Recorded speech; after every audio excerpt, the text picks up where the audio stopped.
What's up, everybody? I'm waiting for Phil to jump in.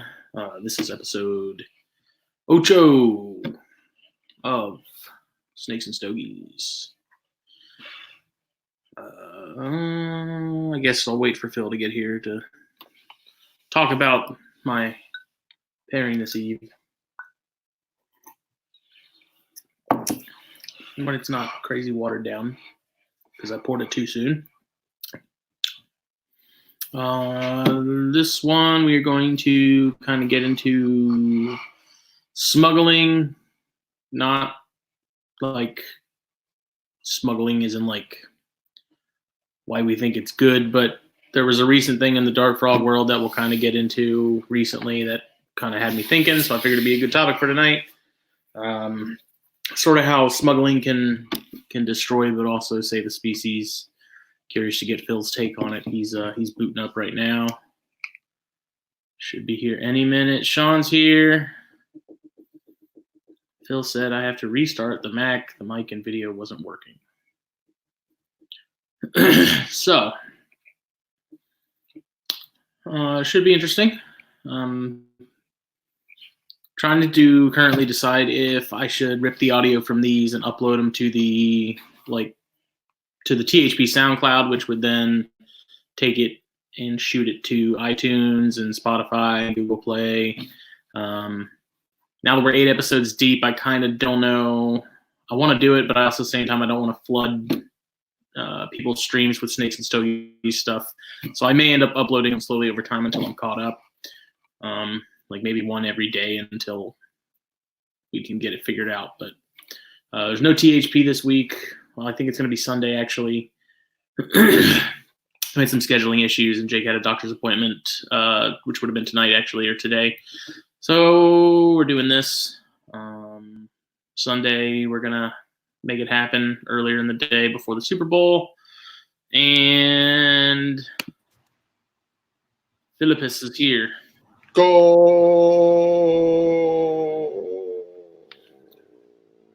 Boy, is it not cold down there? No, it's like 76. Damn. It's like 50. Yeah, I'm actually sweating. I'm in shorts and flip-flops and I'm sweating because I just walk the dog and he's a pain in my ass. And yeah. All right. So first things first. Mr. has joined us. What is that? Flor de Cana.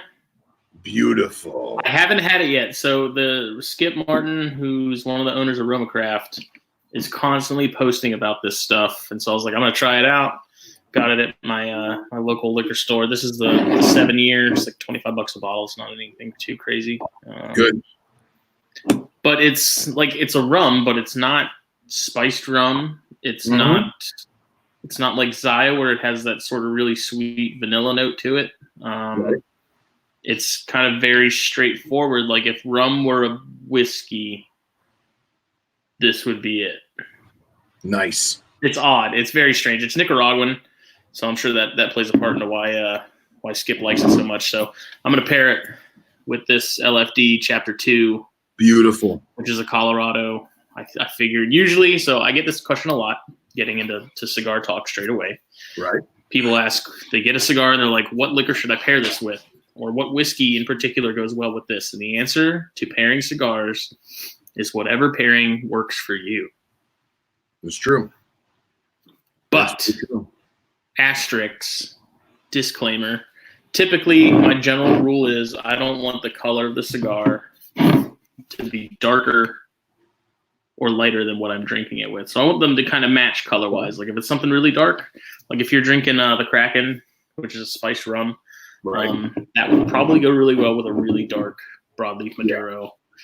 Something like this with this Colorado, I really want to try it with a Neanderthal, but this Flor de Cana with either an Aquitaine or a Neanderthal would probably be very good. So excellent. I'm going to try it with this Colorado Capitulo too, because I haven't had one of these in a minute. I love these things. This is the Colorado wrapper. So there's this and there's a Brazilian, which is like pitch black. The wrapper on that's so beautiful. It's dark. Yeah. Brazilian leaf, man. It's gorgeous. It's gorgeous. Yeah. I do feel bad for our followers. it's snowing and it's 36 wherever they are. Yeah, and that sucks. That sucks. I mean, I bitch and moan how hot Florida is, but like I am realistically in shorts in January, which is pretty cool.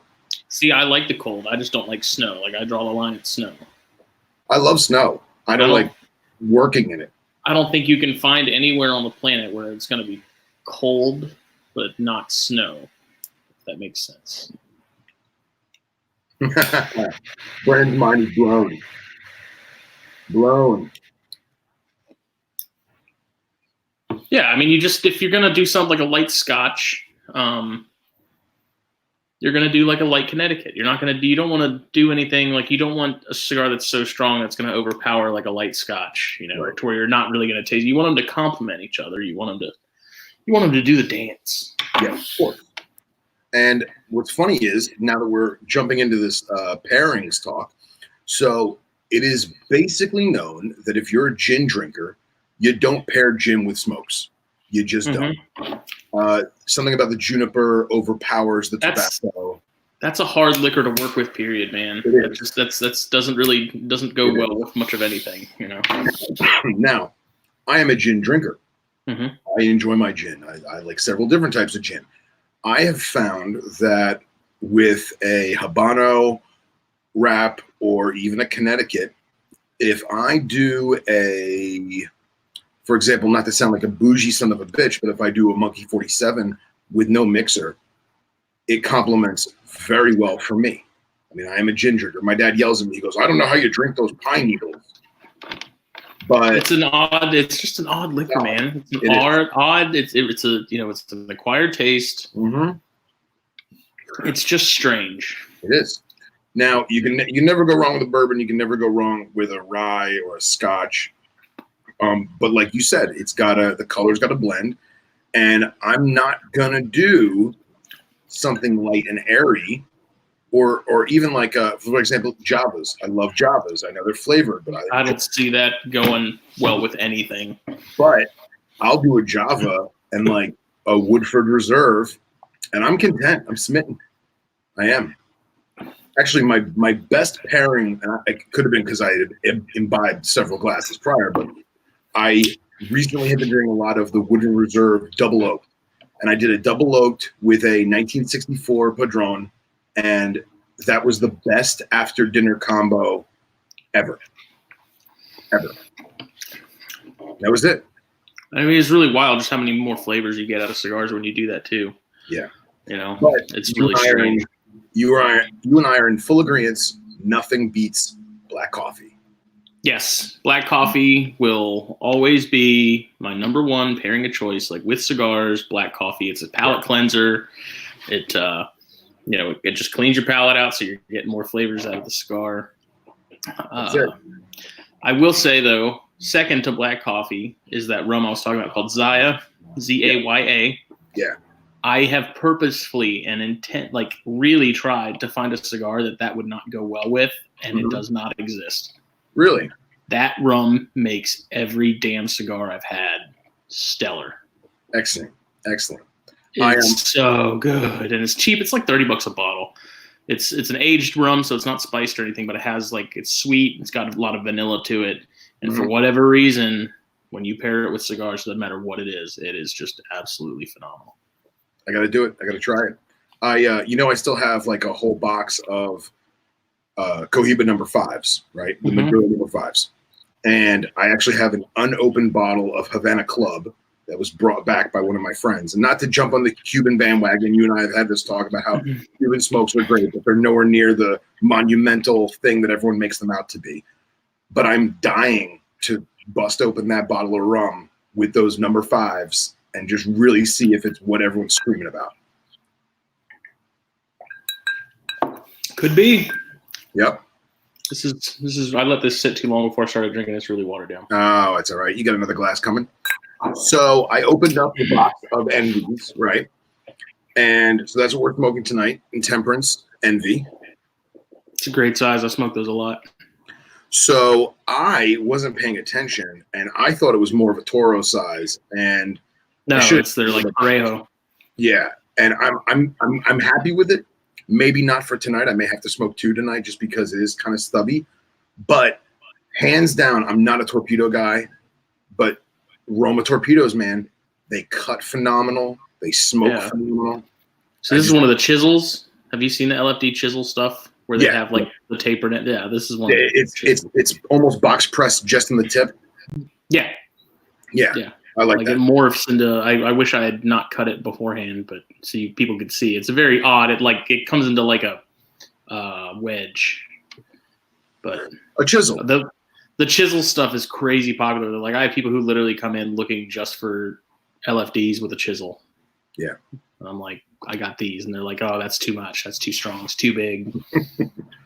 It's funny, man. I was at Prime last night. One of my friends who lives in Georgia, he's in town for business. He's actually doing stuff with the Super Bowl. He's a bus mechanic. And shout out to my boy JT if he's watching. And he's down here to fix buses for the Super Bowl. And we went out, and when we were in the humidor at the bar, a guy came in. And he's like, "I'm new to this. I don't know what to do." And like all of us, like there was like 4 or 5 guys in there at the same time. We all were like, VSG, like in unison. And I realized it's probably been like 6-7 months since I smoked an Ashton. So I'm probably going to grab some this week because I'm going through, I need another VSG. Yeah, I like Ashtons. My issue with Ashton is that they keep jacking their prices up every year, like clockwork. Yep. It happens. They raise their prices, and it's getting to the point where I'm like, no one's going to be buying these anymore because you guys are literally getting a standard Connecticut, which their Connecticut's are very good, but they're getting them up into like the $14. Like we sell the Churchill for $13.50, I think, and I'm sure that's cheap compared to other places. It's like $18 by me. That doesn't surprise me. I mean, it's Boca. What do you expect? Right, but it's ridiculous, man. Like they keep. That's why I don't smoke them that much because it's like if I'm gonna spend $13 or $14 on my smoke, I'm gonna get a Liga or something or a Padron, you know. Exactly, man. That 64 Padron, man, it just did it for me that night. Uh-oh. Rustled your jimmies? Rustled my jimmies. This stuff is just very smooth. Like there's very little burn. It just it's like I don't like sweet liquors. Right? I don't like your Tennessee honeys, your fireballs, your like literally like watered down maple syrups. Yep. That's why I think I prefer Scotch more than bourbon. It's just not as sweet. Like it's a little drier. Yeah. And this is pretty dry. And I don't take you for a blended man. I don't. My brother-in-law for my birthday a couple years ago got me a bottle of McClellan 10-year, which isn't an expensive bottle, but that stuff is very good. Still McClellan. Good. Yeah. I got a bottle of Ardbeg.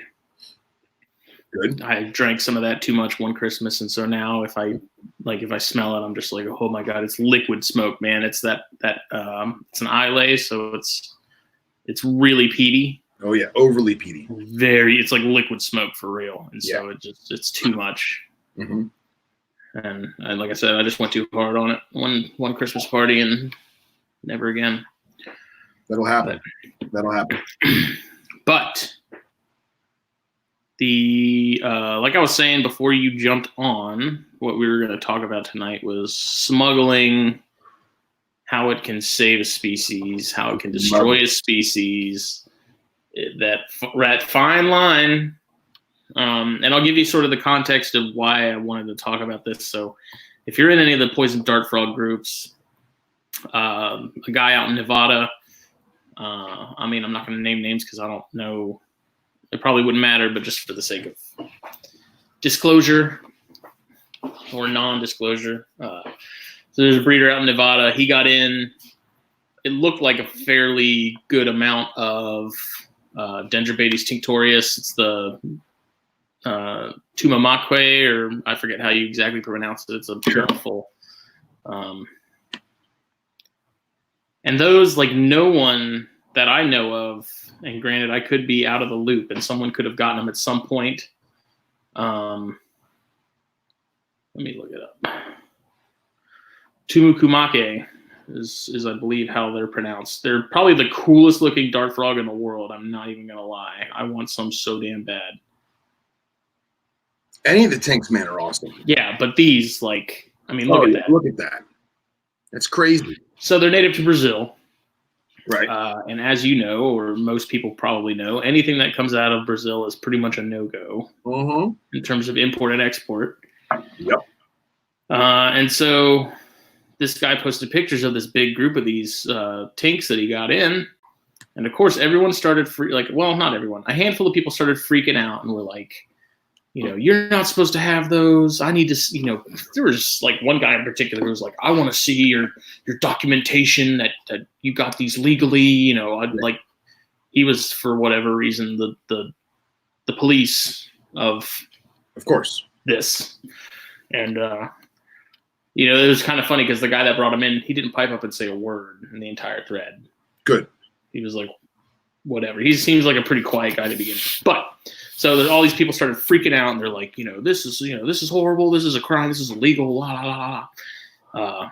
And of course, some people that know the guy piped up and were like, "Hey, jackasses, this was imported from Europe, not Brazil. Because guess what? In Europe, those tanks, Mysteriosus, which is another species we don't have in the U.S. hobby because it can't be exported, right? And I'm sure there's one or two others I can't think of off the top of my head. Those are in European collections all over the place. Like you ask Nipper, he'll tell you, because Nipper's a dart frog guy too. Nipper will tell you, if you go to an expo, you'll see those. There goes my lighter. You'll see those Tinctorius for sale at shows. Like they're nothing special over there. Like they've been established in the hobby for a long time. And so I piped up and said something, which I don't comment on group threads too much, but I said, on the flip side, by having these, we can now get them established in the States, and that takes away the pressure and the demand to have wild-caught, illegally smuggled animals. So it was just funny. People were very quick to jump conclusions and assume that this guy, it looked like it was probably 30 or so of these tanks.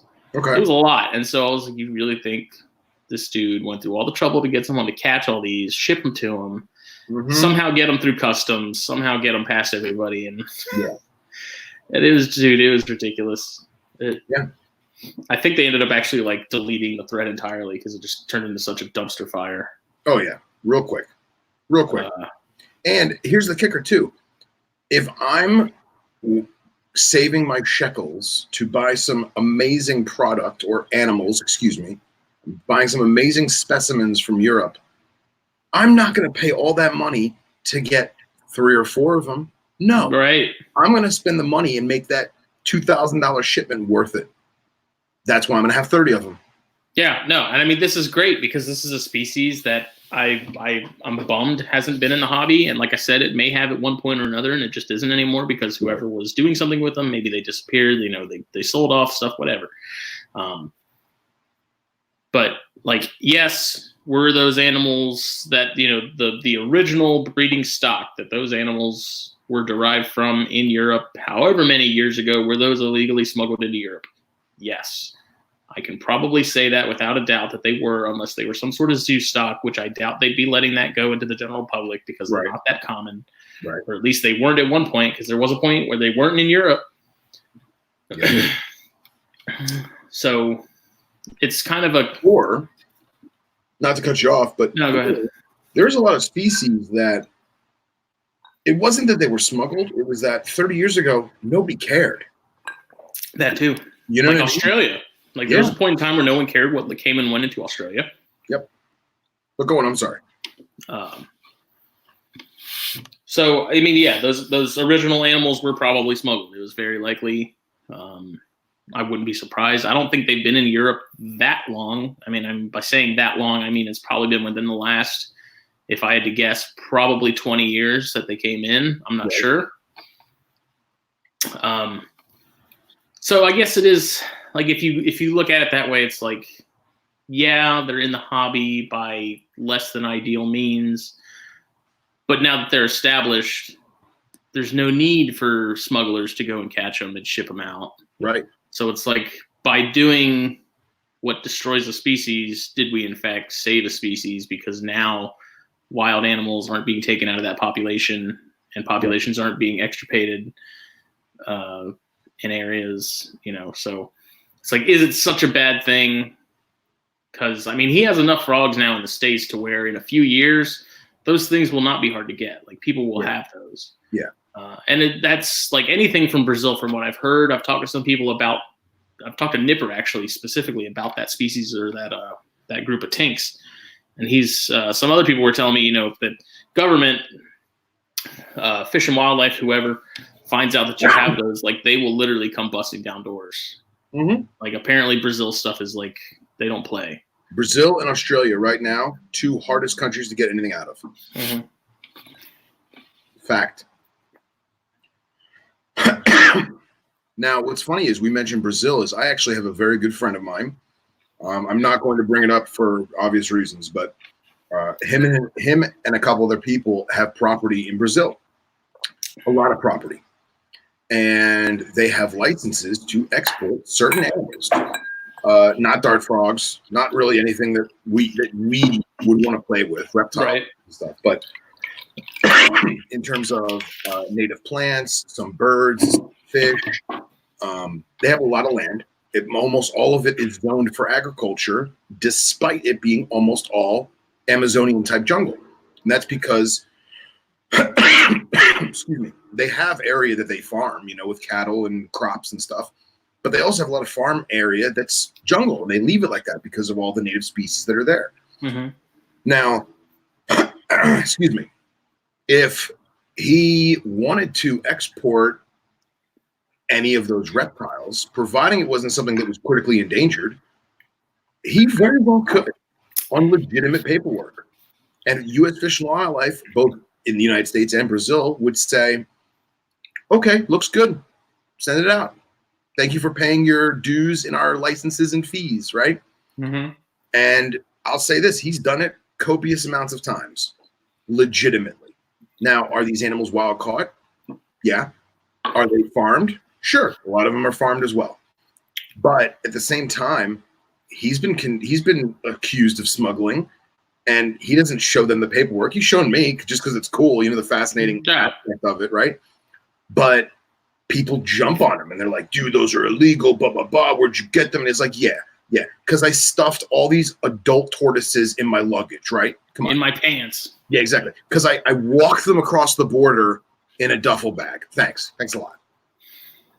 And, a lot of that, too, the keyboard warrior bullshit is just, people not knowing, hey, you can't export stuff from Brazil.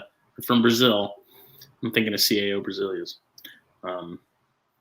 Not knowing, like, there may be some things where you can export them from Brazil. Right. Like, just like Florida, there's some things you can keep in Florida. There's some things you can't. Without this, it's like, it's not just. So, I don't know. It was crazy to watch these people, like, jump on this dude without even knowing anything about the situation. Because I think. And someone else brought up a really good point. They're like, do you really think that he'd be posting this picture of them if he brought them in illegally? Exactly. Like, do you think he's that stupid? Which, I mean, that's kind of stupid does exist. Oh, yeah, sure. But I don't think this guy is it. Absolutely. I have a acquaintance online who owns like 500 acres in New Mexico, right? He borders a big, giant preserve, okay? Right. He has rattlesnakes all over his property. Stuff that is found exclusively in that preserve. Mm-hmm. Is it taboo if he legitimately catches the snakes on his property and then gives them or sells them to me? Is there anything wrong with that? I don't know. He didn't take them from the preserve. They're on his property naturally. I guess that would be more dependent on, like, the conservation status. Sure. If it's like, obviously, if you live in Africa and you have the last 2 black rhinos on your property, you're not gonna go and be like, hey, poachers, I got 2 of them right here. It's on my property. It's not on the reserve. Right. But if we're talking about tens, if not hundreds of thousands of rattlesnakes on a mountain and 100 acres at the bottom, which is not a lot of land, belongs to my buddy, and he catches me 4 or 5 of them. And here's the twist. You ready? not only is he legitimately catching them on his property, he's allowed, permitted, whatever. I don't know if it's a hunting license or whatever, but he's allowed to kill as many as he wants. They're rattlesnakes. They're dangerous. They're scary. They're evil monsters. Kill them all, right? So, well, I'm not going to kill them all. They're supposed to be there. They take care of the mice problem. They eat stuff. They're good. They let you know that they're there. You know, they make a noise. But he says, "Oh man, Phil wants some. I'll send him 5." Meanwhile, now I have those 5. I mean, I don't. This is we're all hypothetical right now. I get those 5, and that's the same thing. I got them legitimately, and now I've started captive breeding in captivity. I don't have to have them removed from the wild, right? Yeah. It's a tough thing to navigate because every place has different rules, you know. Right. As long as you're within the rules and you're not taking the last black rhino, you're good to go. Cox, I have not. I think it's coming tomorrow. Sean says conservation through commercialization. Yes. Actually, I need to finish that book, The Invisible Ark. It's by the Barkers.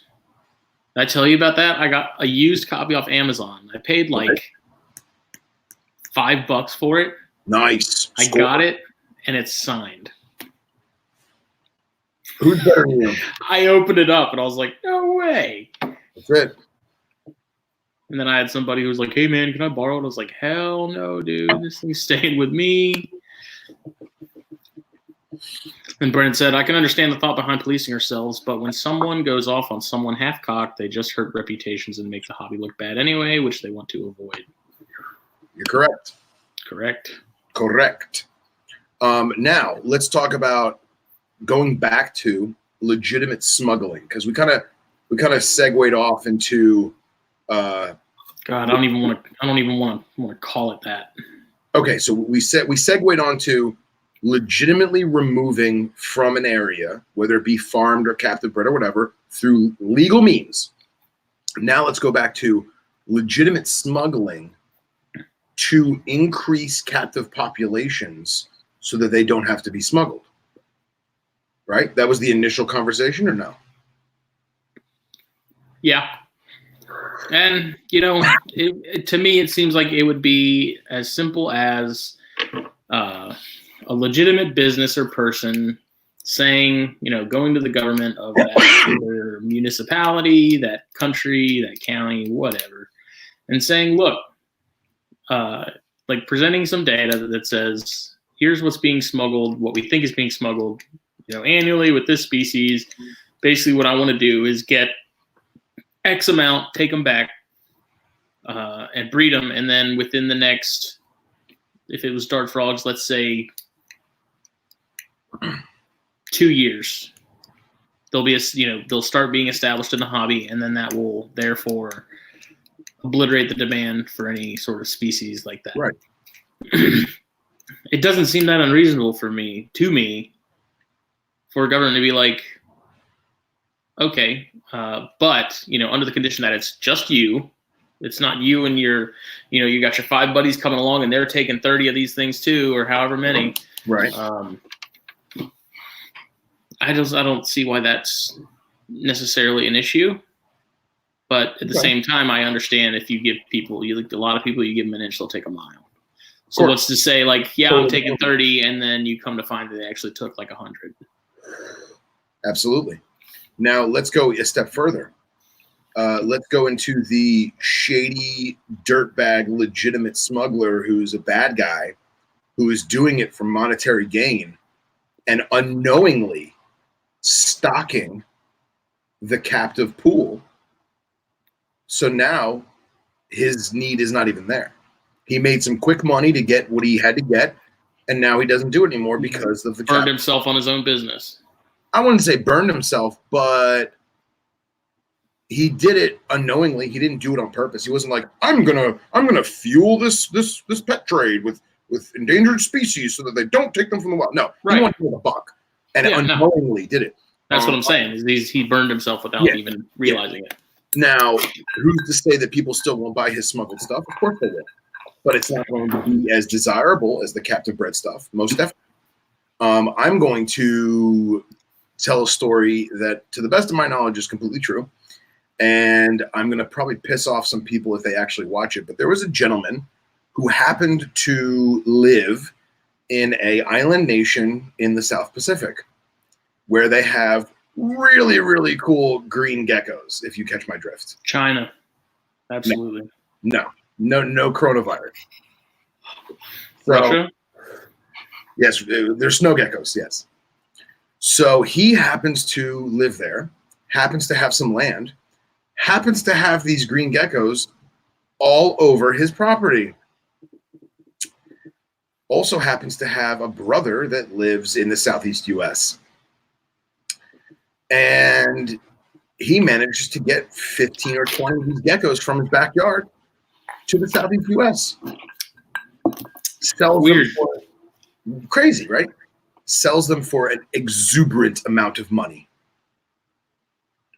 Unknowingly to guys that knew exactly what they were and knew exactly what they were buying. And now we have in theory, a very good, diverse breeder collection in the United States, to the point that, in my personal opinion, within the next 5 to 8 years, not only will the price drop, but they'll be more readily available. I think that's great. I think he's a dirtbag for doing what he did, but silver lining, now we have access to an amazing animal, and it's going to be legitimately captive bred. And it's an animal that's not hurting in the wild, but it's protected so that it's not overpoached. Right. I mean, I guess that's what they had to do with like Texas did with Alterna and, Subox and stuff like that. There was in the heyday of Alterna, I'm sure that put all the collecting people were doing. They had to be like, okay, this is getting out of hand. We got people running around the damn highway where these cars are going like freaking 90, not paying attention. Someone's going to get hit and killed.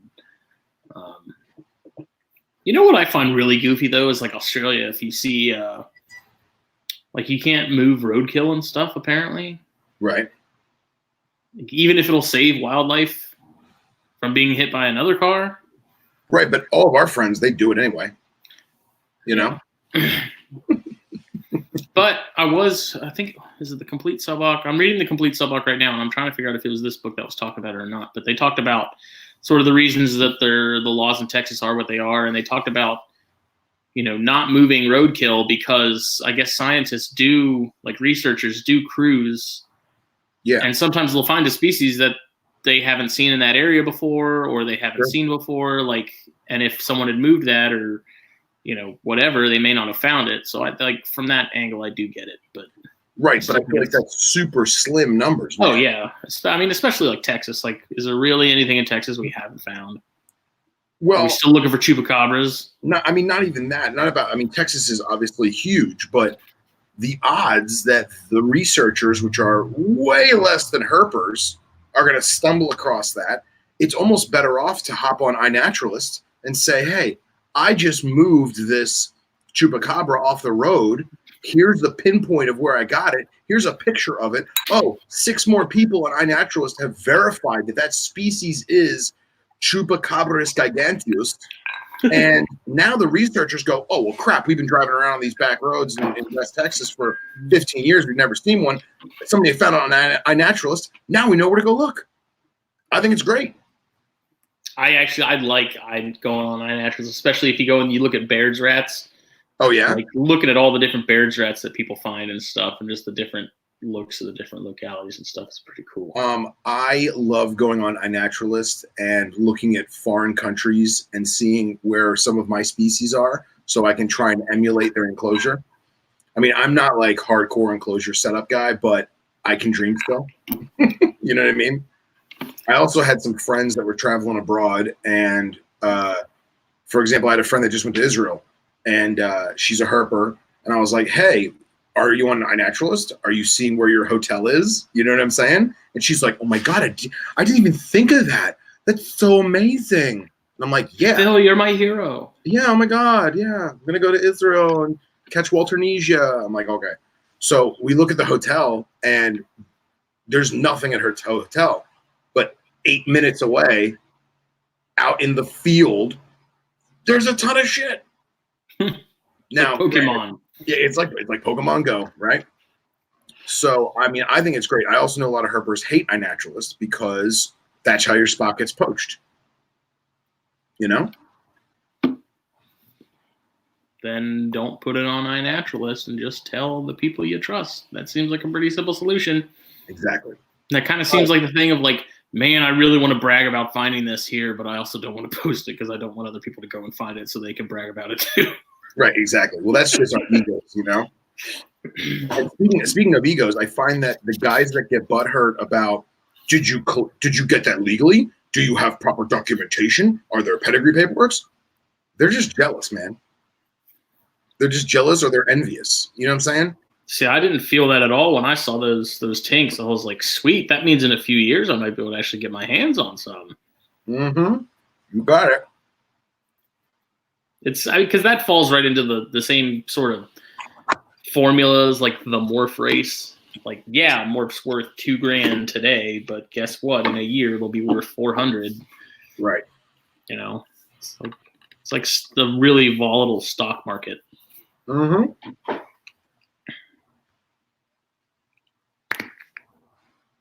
Did you read issue 4? Did you check the whole thing out yet?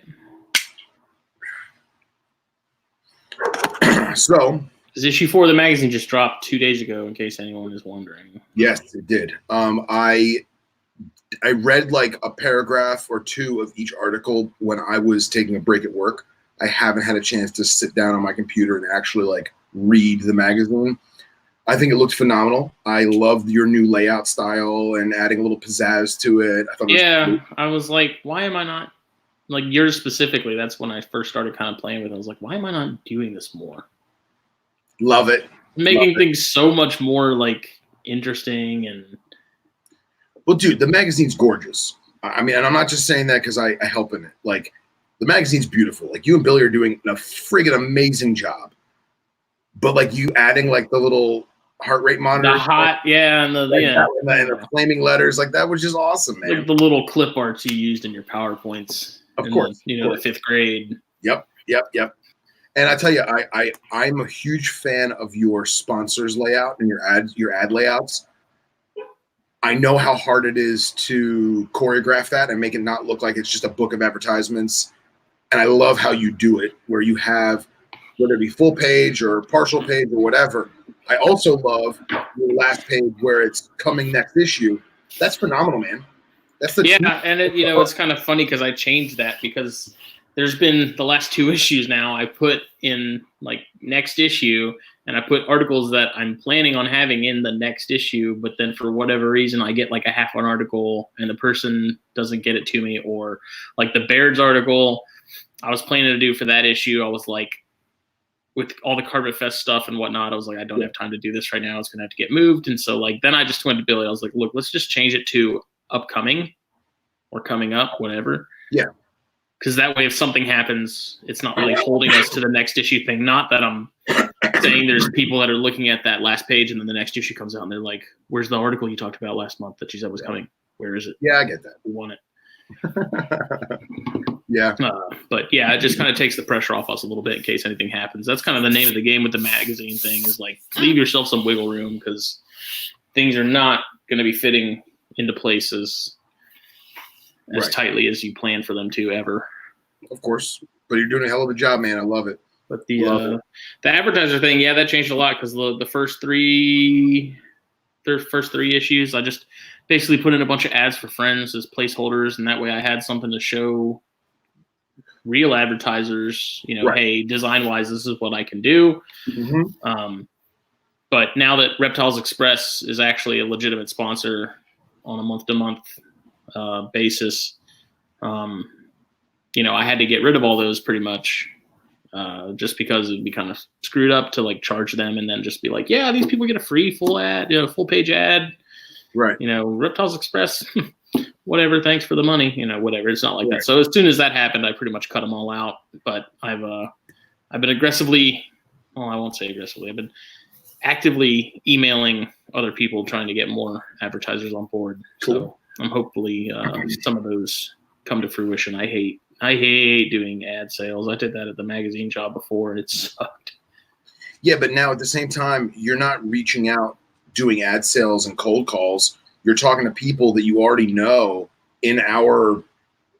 Some of them aren't though. I mean, there's a few that I've emailed that I don't have any clue who you are. Okay. I'd much rather send a random email to somebody than cold call, because cold calling is like pulling teeth to me. Yeah. It is so painful. I think sales wise, some people are made to do it. You know, they could sell a brick to a brick wall. Right. Ice to a penguin. Other people, you know, it's horrible. I don't know. It's tough, but I sent out a bunch of emails the other day. Response has been fairly decent. Hopefully it goes somewhere, so we'll see. Good. They're actually responding. They're not just deleting it. Yeah. Like Good. Initial email saying, "Hey, this is who I am. This is what I'm doing. You know, if you're interested, I can send you some more information. I can send you a link to see the latest issue, or you just send them the link to the latest issue and be like, if you want to check it out here." And then when then they're like, "Yeah, I'll check it out." Send them media packet over or whatever, send it to them, and then hopefully you hear from them from there. So Perfect. But I'm glad we waited a few issues before we started doing that, because a lot of them, they want statistics, they want numbers, they want to make sure that the money that they're spending is worth it. Yeah. Right. And I mean, while the magazine's still pretty young, still very young actually, I think the numbers have been pretty solid so far. Good. Me and Billy have a really good strategy as far as building it and on social platforms and whatnot. And I think it's a trickle down sort of effect. Like, put money into the social media platforms, and then that sends people to the page where they can actually read the magazine, and then that boosts those numbers. And it just, there's a whole strategy behind it. Yeah. I will tell you this, Cox, we'll talk off camera. I will say this. Maybe it's because there's 4 issues now, but in the beginning, with the first 2 issues, I had a lot of friends that are not necessarily herpers, but a lot of friends that wanted to read it because of you and me doing this. And they were having trouble finding it simply because when you type in issue.com, ISSUU. Yeah, they spell it weird. Well, forget spelling it weird. The spelling weird isn't that big a deal, because you could tell them, hey, it's ISSUU. It's not issue. But when you go to it, it goes to the sales site for their publication. It doesn't go to a search menu to look at the magazines and the articles and the publications that they have. So people go on there like, dude, there's no literature. There's nothing. It's they want me to pay money. And I'm like, no, that's not the right website. And now that we have 4 issues out, if you just type in Herpetoculture Magazine, wham, it pops right up. Right. Yeah. So I'm glad that has, I don't want to say fixed itself, but it makes it a lot easier. Especially if I go to send a link, I can actually send a link of all 4 issues on one page, and then somebody knows, oh wow, there's 4 issues, opposed to sending them one and not knowing or not realizing. So that came out good. Let me ask you this: since the NPR episode, have you got any more people asking or inquiring about Baird's?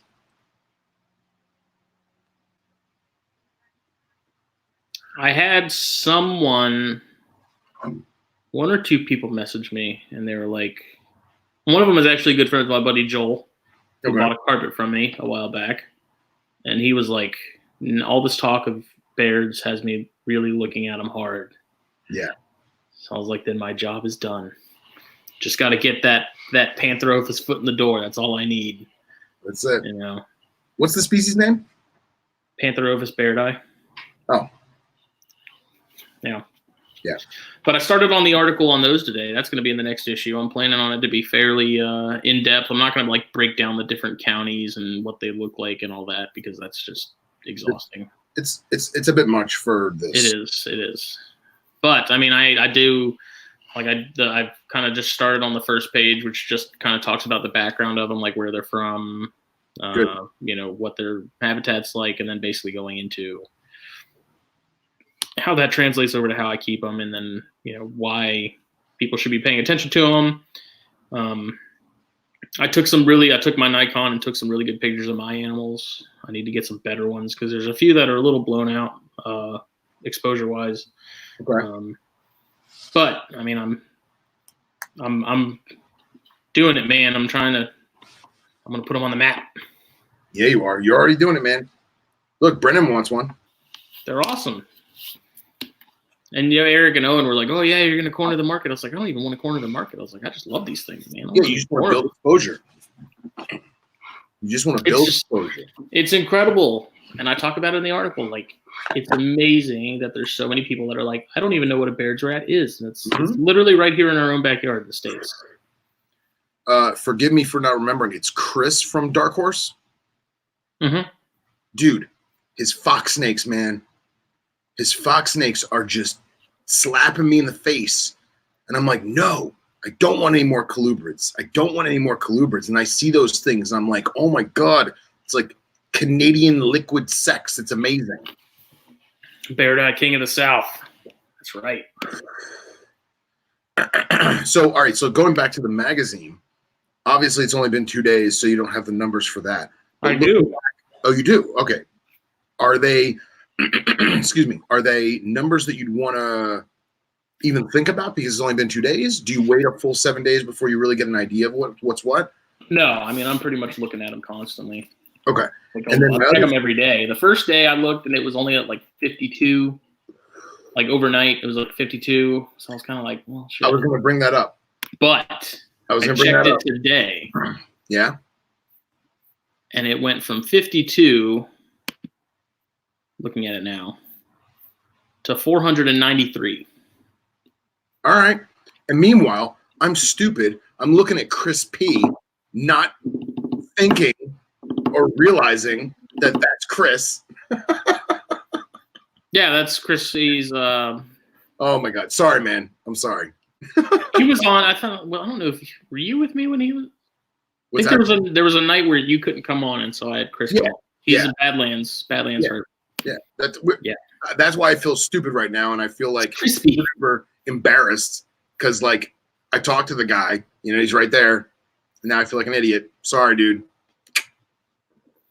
We have one person who read it in Italy, one person in Hungary, 3 people in the Czech Republic, 3 people in Ireland, 4 people in Mexico, 7 in Germany, 10 in the UK, 10 in Australia, 14 in Canada, 359 in the States. Excellent. So can you see who they are or no? No. Oh, okay. All right. But it is funny because each issue you watch, like it even breaks down like page performance. That's what my next question was. And it's funny, every issue it's like huge peak and then it's just which I mean that's the case for any magazine. Sure. And that's why with advertising, like there's a premium for that first like 5-page placement because those are the first 5 pages that get the most eyeballs. Okay. There's a science. Right. What's funny is I have a friend, I have a very good pen pal, internet buddy, whatever you want to call him. He's a young guy. He's in Melbourne, Australia. Huge knobtail dude. And he kind of took a hiatus because he was finishing school and stuff like that. And I reached out to him recently, and we've been talking again. And he found THP just looking for, because he's like, oh man, you know what? I gotta start looking at reptile stuff again, And he's like, let me find some podcasts. And he found my episode. He's like, dude, what the hell? You didn't tell me. Like, well, we didn't talk for like a year, man. You were working on some shit. But I think it's great that he found THP on his own. I think he's been listening now for like a month, and he's already gone through every single episode. I'm like, you're a madman. But and then I told him about the magazine, and now he loves the magazine too. That's what I was going to ask if one of the guys in Australia, if you could see who it was, if it was him.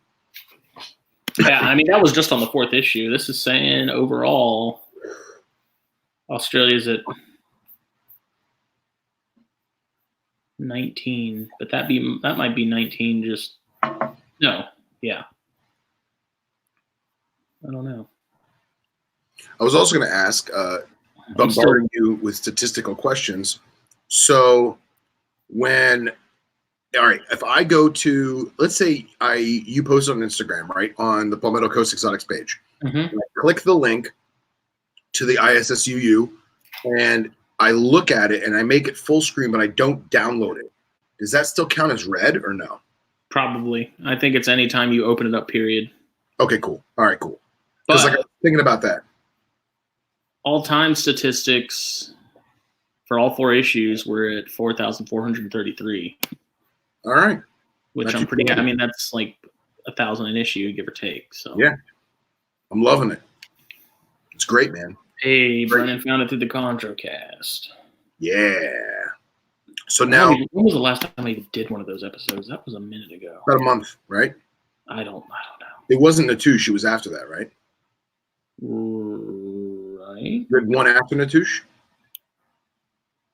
I don't remember. You're asking the wrong guy. It's your podcast. But going back to statistics real quick. So now, obviously, you're talking about the spikes in views or the time that someone stays on a particular page or particular article. Are you getting an idea of what people are more interested in? No, it's just, I mean, like I can look at each page and see how many reads it gets, but I mean, just the overall trend. And like I said, this is with pretty much any magazine, whether it's digital or print, you're always going to see it teeter off as you go deeper in. And that's just people's attention spans. Okay. Do you find that people go to the table of contents and skip ahead? Good question. Because, like, for example, let's just say they want to read Eric's article, and Eric's on page 33. Mm-hmm. Do they go to the table of contents and go, okay, Eric's page 33? I don't think it has any way of telling me that. Okay. But I did do an episode after the Natouche episode, and it was with James Oakdale and Andy Middleton. So told you.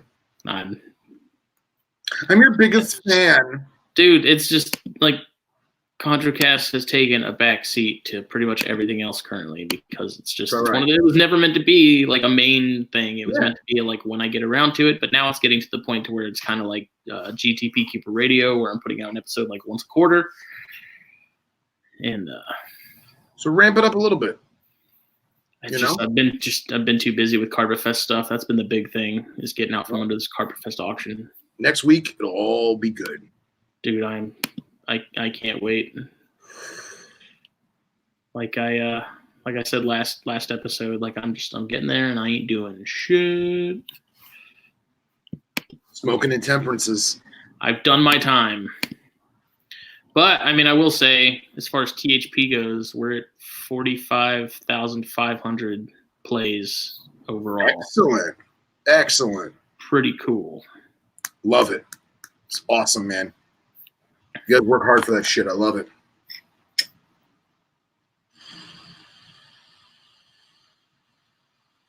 Jeez. So, all right. So we kind of took as much as I want to talk more about the magazine, we kind of took a back seat from the initial, for lack of a better word, smuggling conversation. Yes. Do we want to dive back into that? Yeah. I don't know what else there is to dive into. How do you feel about species?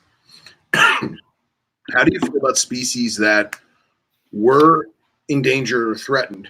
Now they're not, and they still don't allow them to be harvested or collected for fear that they're going to mess it up again. How do you feel about that?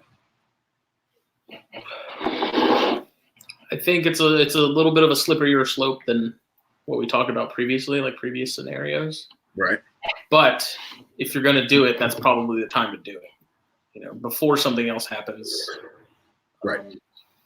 And I mean, with pretty much any species that's in trouble, people have to remember, overcollection isn't usually the biggest problem. It's habitat destruction that's taking species away. It's not people shoving frogs and stuff in hundreds in their pants, and hopping on a plane and flying off. Like, it's literally people flattening jungles and stuff for farming or agriculture or anything like that. Cows, cattle. Yep. Feral cats. That too. Have you ever seen the picture of the King Brown murdering the feral cat? Mm-mm. Oh my gosh, you have to see it. Cox said, are Bowen smuggled, yes or no? He says he sees a lot of captive hatch stuff on Facebook. Or farm bred. He sees a lot of captive hatch or farm bred stuff. Cox, that is more or less dependent on which side of the island they came from. I can pretty much guarantee you if they are in the if they're for sale and they're sold as captive hatched or farm bred, they probably came from the left side of everything where it's legal to export. Right. And I don't know if they're actually like struggling as far as population goes. I'm pretty sure that they're very coveted by locals because they know what they are, and they know that through legitimate means, They probably eat their monetary value is great. So I've actually heard stories of guys smugglers getting attacked by locals for smuggling. Yeah, I mean, reading the. So I got Carl Sweetek's Adventures in Green Python Country, which is basically like a memoir of his travels to PNG in the 70s. I got 171 pages in, and then I stopped reading it because it's not that awesome of a book. I'm going to do a review of it in the magazine. Right. It's all like, just to break it down real quick, it's all very over the top. There's a ton of dialogue in it that I'm like, there's no way you remembered that conversation 40 years ago. Yeah. Or however long, 50 years ago even. Mm-hmm. So it's kind of like, I'm calling bullshit. So I stopped reading it because some of it was just I rolled my eyes so many times reading that book. I was like, I don't know if I can finish this. But he talks about how like the locals would bring, like they'd go into a village or something to stay while they were in a certain part of Papua, and they'd tell the villagers like, this is what we're looking for. Mm-hmm. And he said, sure enough, like they'd bring him like monitors, they'd bring him scrub pythons, they'd bring him like all kinds of stuff because they know that he was like, he'd tell them, hey, I'll pay you. Right. And, I mean, you're talking like Australian US dollars for these people, like $2 in Australian dollars is like, they're rich. Yeah. Like they're literally paying these people like $10 for a freaking green tree python. Wow. And these people are like high on the hog, man. They're like, they're balling out with their $2 because I guess they're that money, you know, in terms of currency and exchange rate and stuff, it's like big bucks. Yeah. So they were bringing them all kinds of stuff. And then he said some of them, if you told them you didn't want it, they just kill it on the spot and eat it. Because they eat a lot of that stuff. Yeah. But I can see them doing that to where they know, like, hey, that guy's got something that we know is going to get us paid. Like, let's go eat him instead. Yeah. Yeah. Not to switch gears, but I found that photo. So this was put out. It was taken by a photographer in Australia by the Australian Wildlife Conservancy. Excuse me. So the story goes that the mulga was attacked by the cat, domestic feral cat. Mm-hmm. And I guess the cat's eye was already messed up from a previous fight or whatever. But the cat tried to eat the mulga. The mulga wrapped itself around the cat in a colubrid fashion, pumped it full of venom, and the cat died with the snake in its mouth. And then the snake slowly died of its wounds, you know. But this is the photo. And sorry for anyone who's squeamish or doesn't want to see dead animals. My apologies. You know, hide your children, whatever. But basically, let me see if I can get that. Damn. That looks familiar. I may have seen that. That's wild. And then all the blood on the cat's face is actual hemorrhaging from cardiotoxic venom. It's not from biting the snake. So I think that picture is a great picture for like a multitude of reasons. And yeah, I read that, Chris, when you first put it up, and that was like my next thing to dive back into that. I was going to bring up there was a boa, and I've been trying to find out what it was. My late mentor told me about this 10 years ago. There was a boa, and I thought it was a Christmas Island boa, but from my research, Christmas Island does not have any native legit snakes. They only have blind snakes that are native. Everything else, like wolf snakes, those are introduced. Because I thought it was some kind of Candoya of some type. But there was I don't know if it was Oxford or Cambridge, one of the British universities, went to the island, took all the boas off the island because there's only like 15 or 20 left in existence, took them all back to England, and now has been successfully breeding them in captivity. And that's the only species. That's the only specimens left of that species. Mm-hmm. So essentially, they're not extinct, but they're extremely extirpated from their home range. Yeah. What do you think of that? I mean, that's a prime example. It's like people paying attention to what's going on somewhere, saying we got to like making a decision, like these things got to go, or they're just not going to exist anymore, and then making it happen. Whether they get reintroduced, I guess that's completely dependent on the ecosystem at that point with the invasive species. Because if there's so many invasive species that they know, hey, if we go and release 50 of these boas, maybe I'm going to be pretty generous with this number, but maybe 12 of them make it to adulthood. Is that going to be enough to resustain them? So I'm sure it's just like triage with anything else. They're going to crunch the numbers. They're going to look at what are the odds of these things actually making it and taking off again. But I don't know. I mean, they did that with the indigo snakes. There was an article recently about the first indigo snake being found in Alabama, right? In like a handful of years, right? And that's from them releasing indigos that they bred in captivity and them repopulating. Which I got to be honest, this is something I don't like talking about because I'm very biased in this one particular species, in this one particular category. To the best of my knowledge, it was the wrong species because the microbial I heard about that.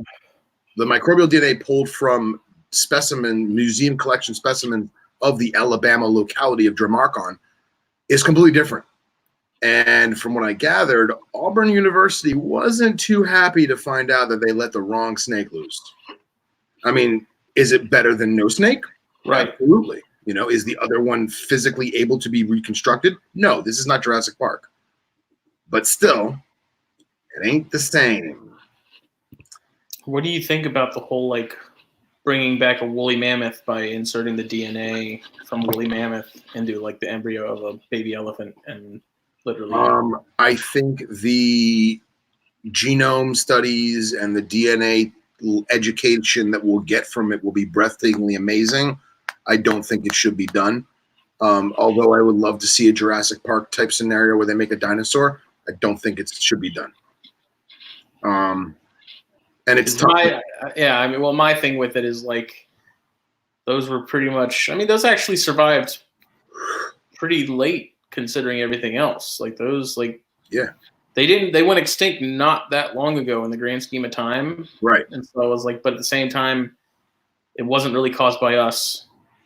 So they went out on their own, and there's a reason they went out on their own. Right. Right. So and it's Darwin worked his magic. That's already. To quote Malcolm, they were so busy to worry if they could, they didn't stop to think if they should. And just so everyone knows, in case I do end up uploading this as audio, Chris said, gargoyle geckos, though very common in the hobby, the gene pool is limited due to the French nickel mining. They will absolutely be wiped out in the wild. They're almost impossible to find. He said, but New Caledonia will never allow geckos exported. Right. Yeah, and it also comes down to the Steve Rinella cute and cuddly theory. You familiar with this? I think you and I talked about this before. Basically, like people want to save the pandas, but they don't want to save, twin spotted rattlesnakes or whatever. Exactly. If it's cute and cuddly, we have to save it and protect it, regardless of its impact or lack thereof on an ecosystem. Steve Rinella, famous professional hunter and conservationist, he calls it the cute and cuddly theory because of Yellowstone and the grizzly bears and the wolves. The wolves in Yellowstone have made such an amazing comeback that now there's an overabundance. And we talk about carrying capacity. A small confined area, even if it's millions of acres, it's still small in the grand scheme of things, can only carry properly X amount of animals.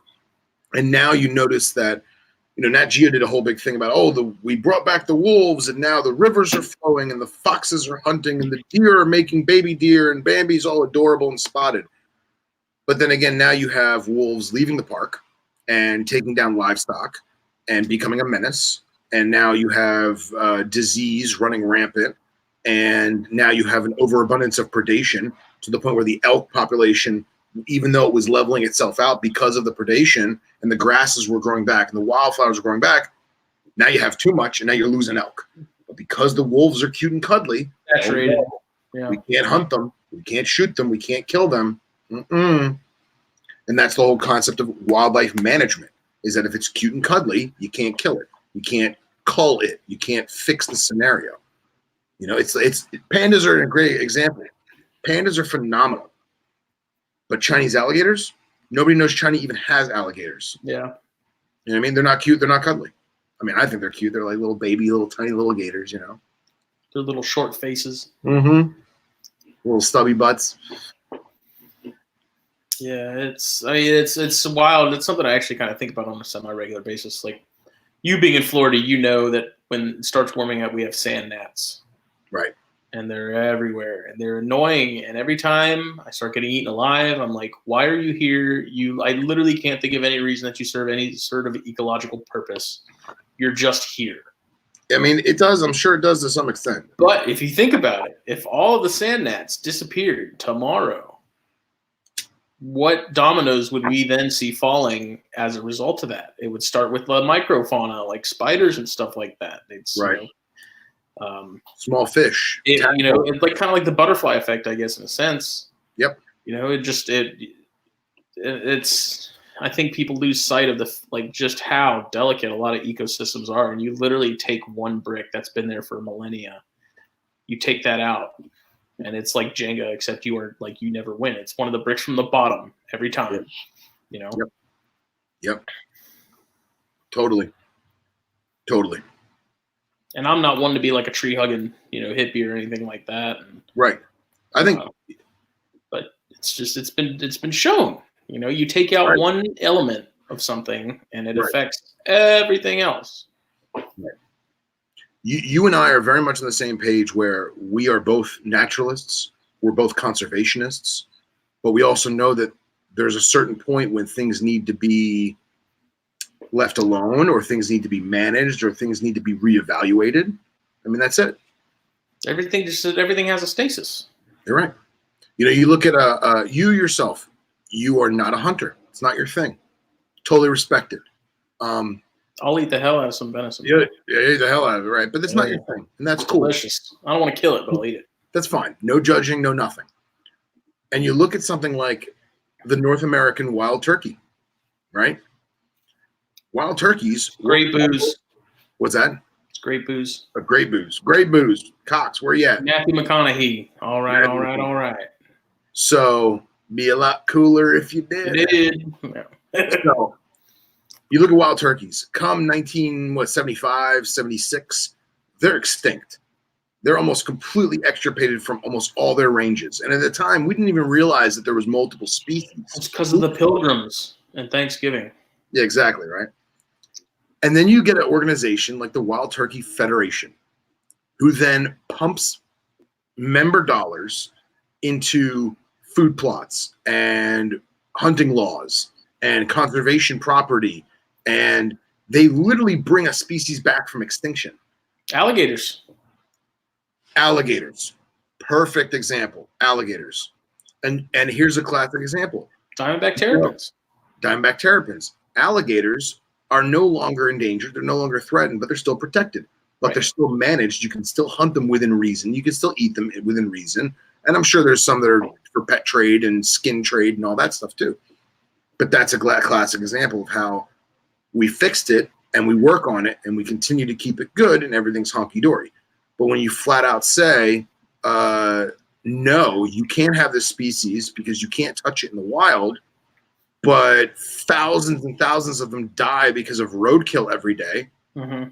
Wouldn't you want those animals to be taken care of in captivity and captive bred and so on and so forth? See, I think they want that to be the case, but they want the people they choose to be the ones doing it. Exactly.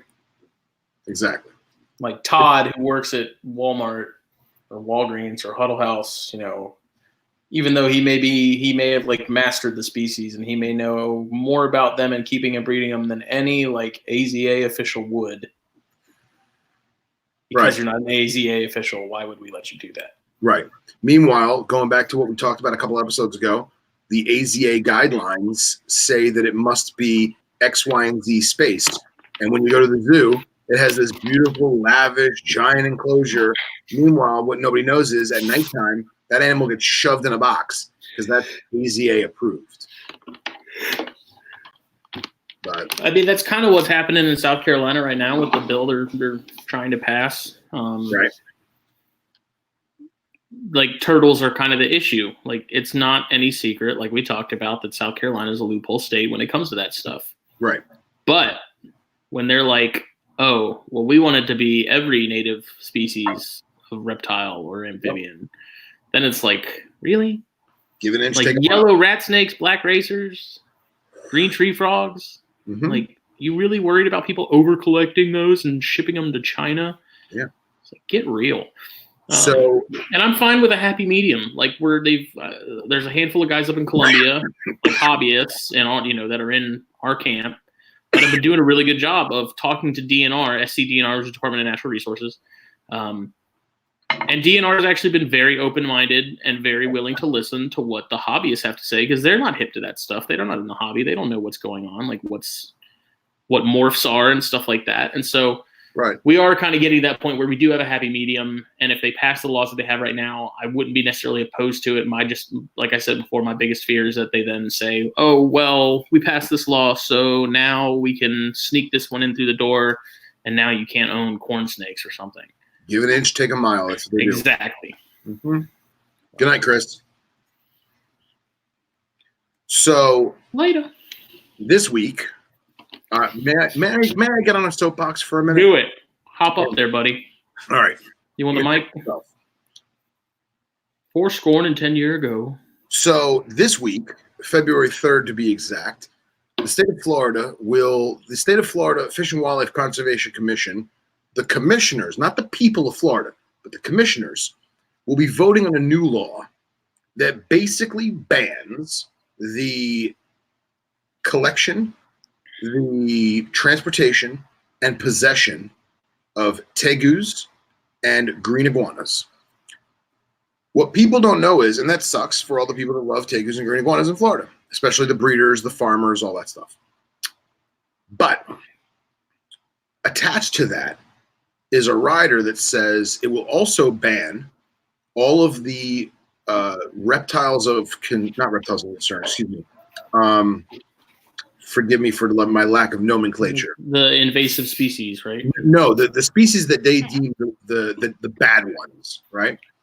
So right now, it is illegal in Florida to possess for personal possession Burmese pythons, green and yellow anacondas, North and South African rock pythons, amethystine pythons, reticulated pythons, Nile monitors, and red-eared sliders.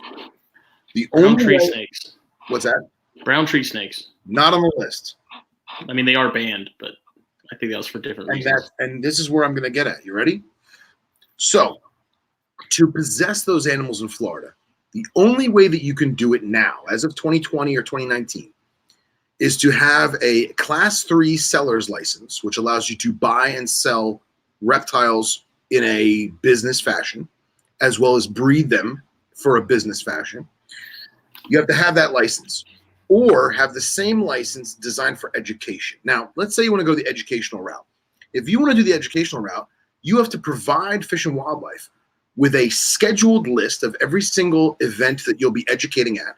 You have to give them a copy of your PowerPoint presentation, and then every single time you do a presentation, you have to have photographic evidence of you with the kids at the school or whatever, or your church group or what have you. So all of my friends that did Big Snake, they're all out.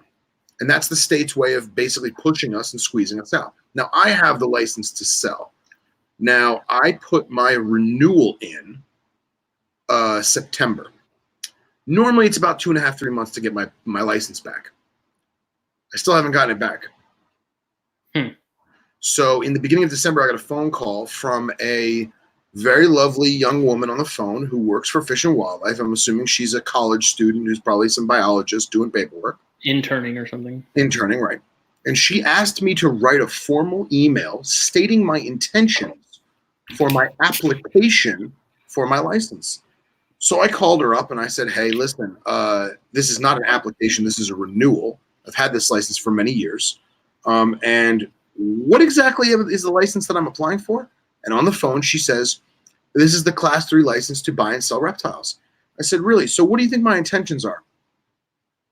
She goes, well, sir, I need that in writing. I said, well, I can't just verbally tell you on the phone right now that I'm going to buy and sell reptiles. That's why I'm renewing my license. A license to buy and sell reptiles. Right, to buy and sell reptiles.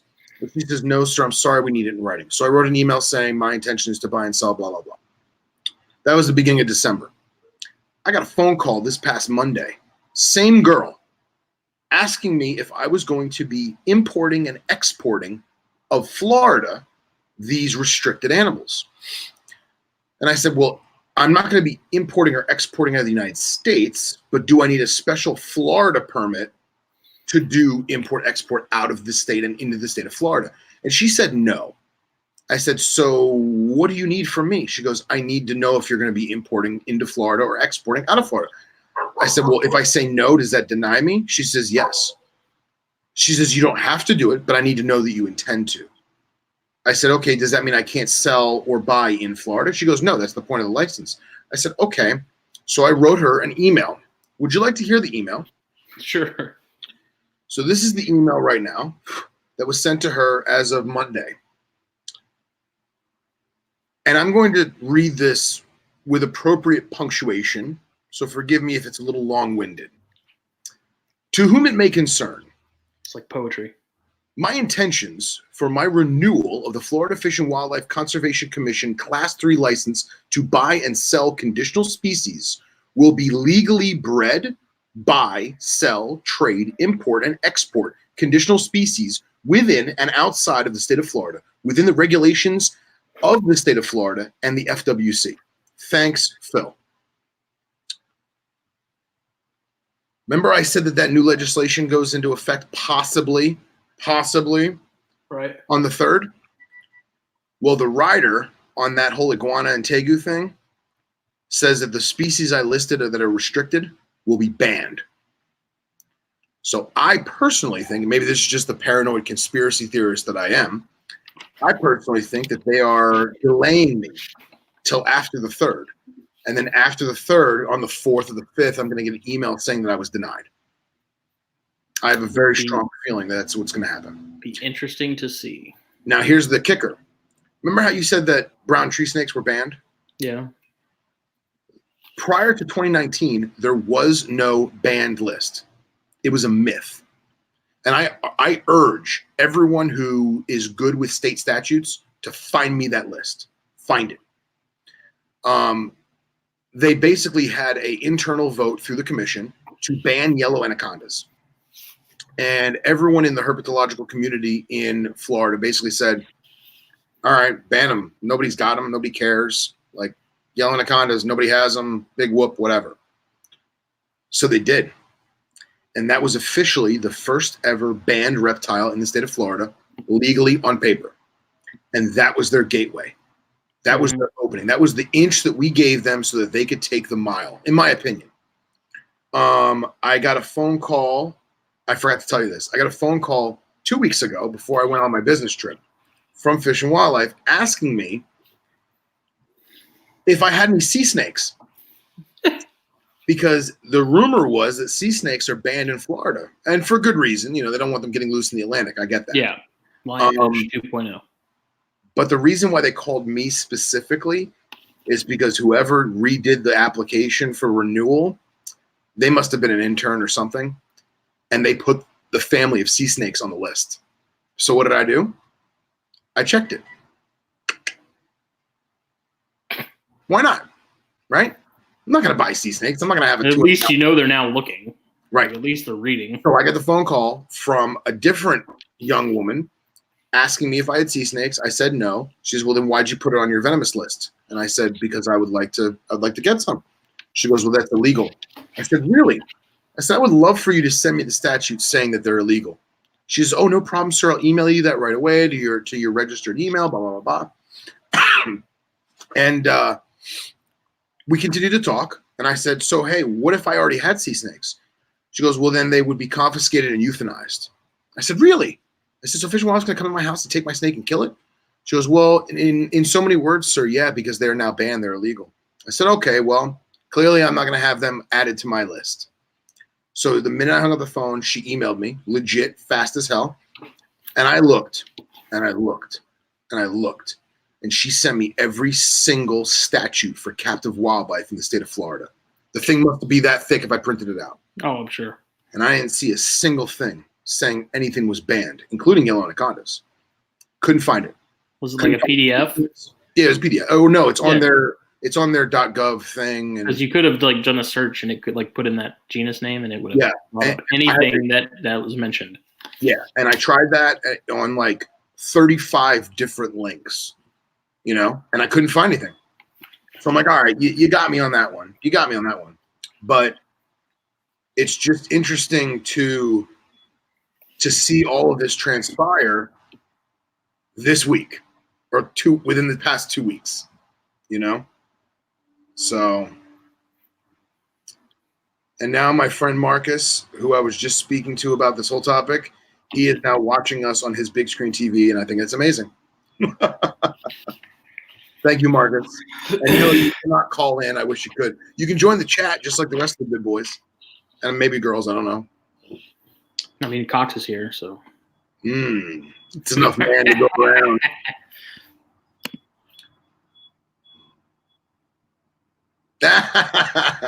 Thanks, Cox. Thanks. Yeah. Yeah, so, I mean, what do you like the whole iguana tegu thing, like with people trying to save the iguanas that are falling out of the trees because it's too cold. It's like when it comes to invasive species like berms and tegus and iguanas, like I have no issue with people catching them and eating them or doing whatever. Like it sucks because the animals didn't ask to be there, but they're also not supposed to be there. But iguanas aren't going away probably ever at this point. Mm-hmm. Tegus, I think they've been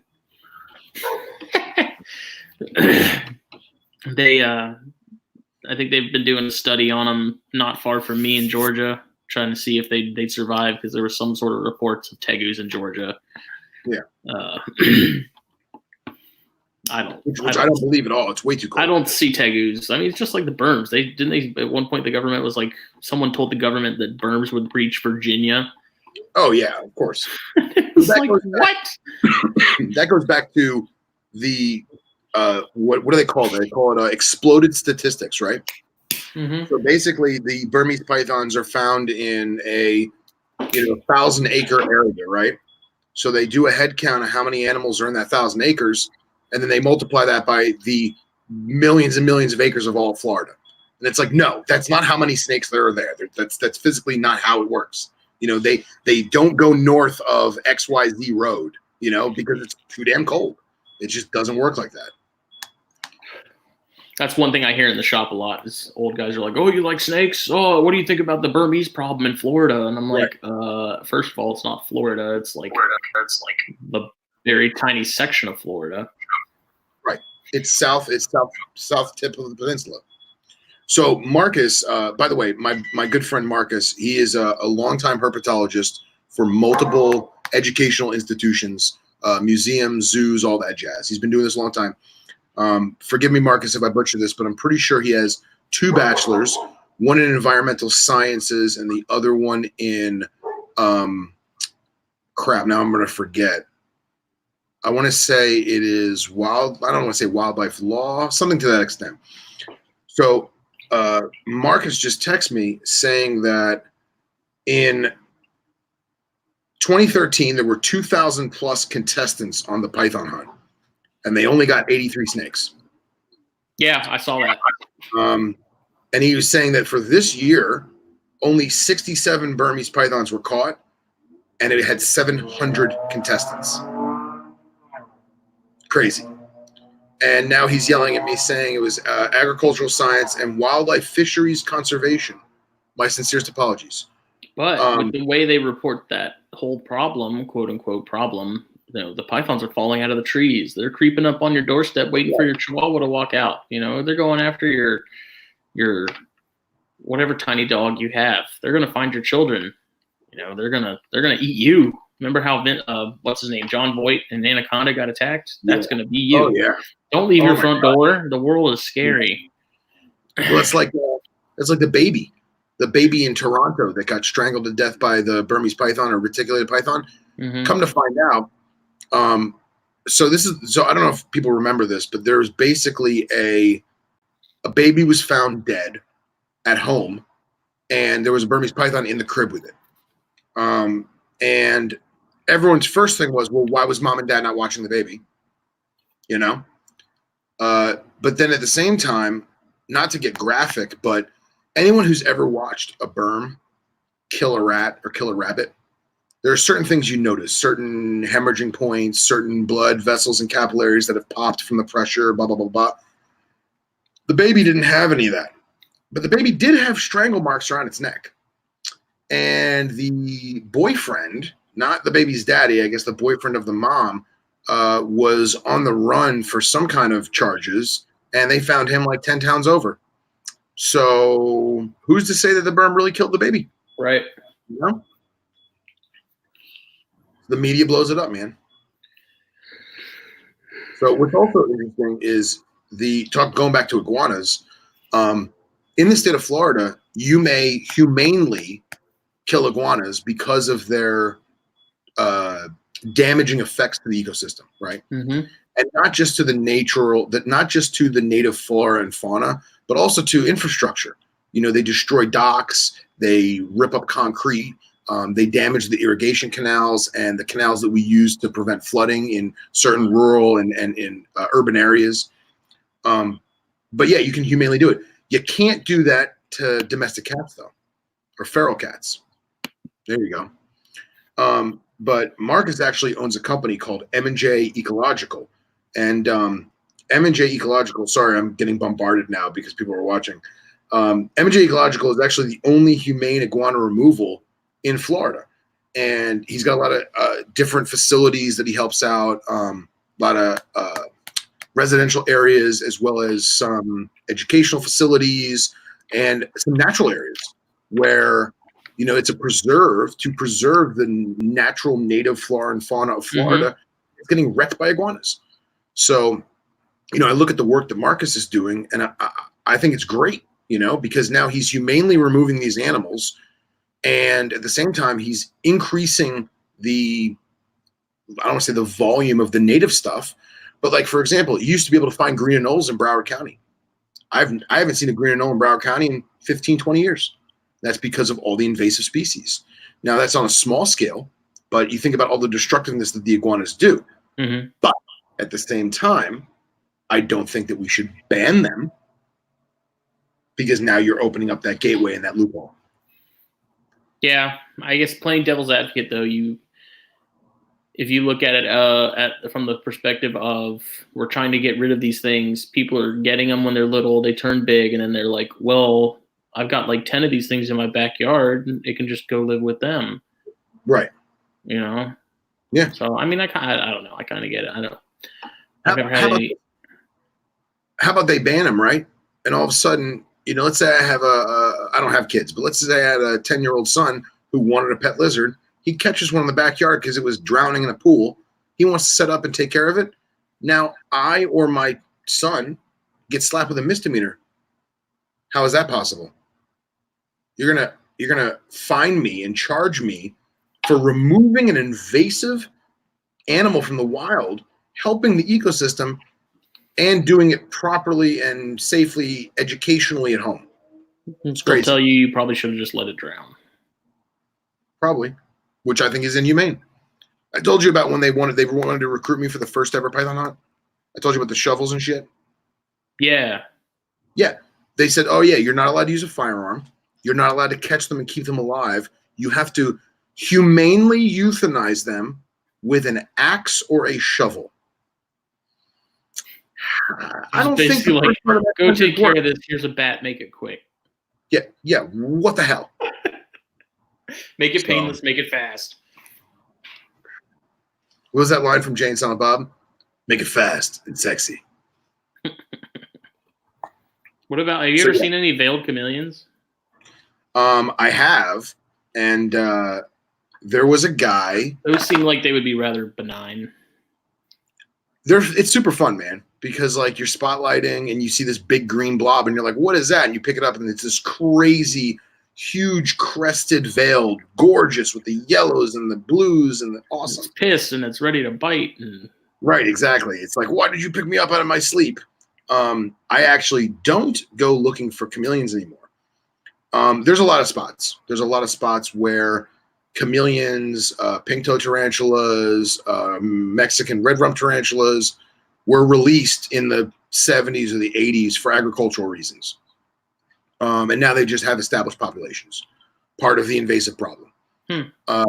I used to go to this one spot on the west coast of Florida, about an hour and a half from me. And I'm sure people know the stories, but I'm going to tell it anyway. It was a gentleman, this was maybe 15, 20 years ago. A gentleman had a good acreage of land, and he was a cricket farmer for bait. And in the 70s or 80s, he released veiled chameleons to control all the bugs on the property. Because there's so many bugs. Because, with there's crickets, now you have predatory insects and arachnids and all this shit. Well, he also bred spurtheye tortoises. So, sorry, I'm Mr. Popularity. So, what's that? So Mr. Popularity. I know, right? Just as we're getting heated into this.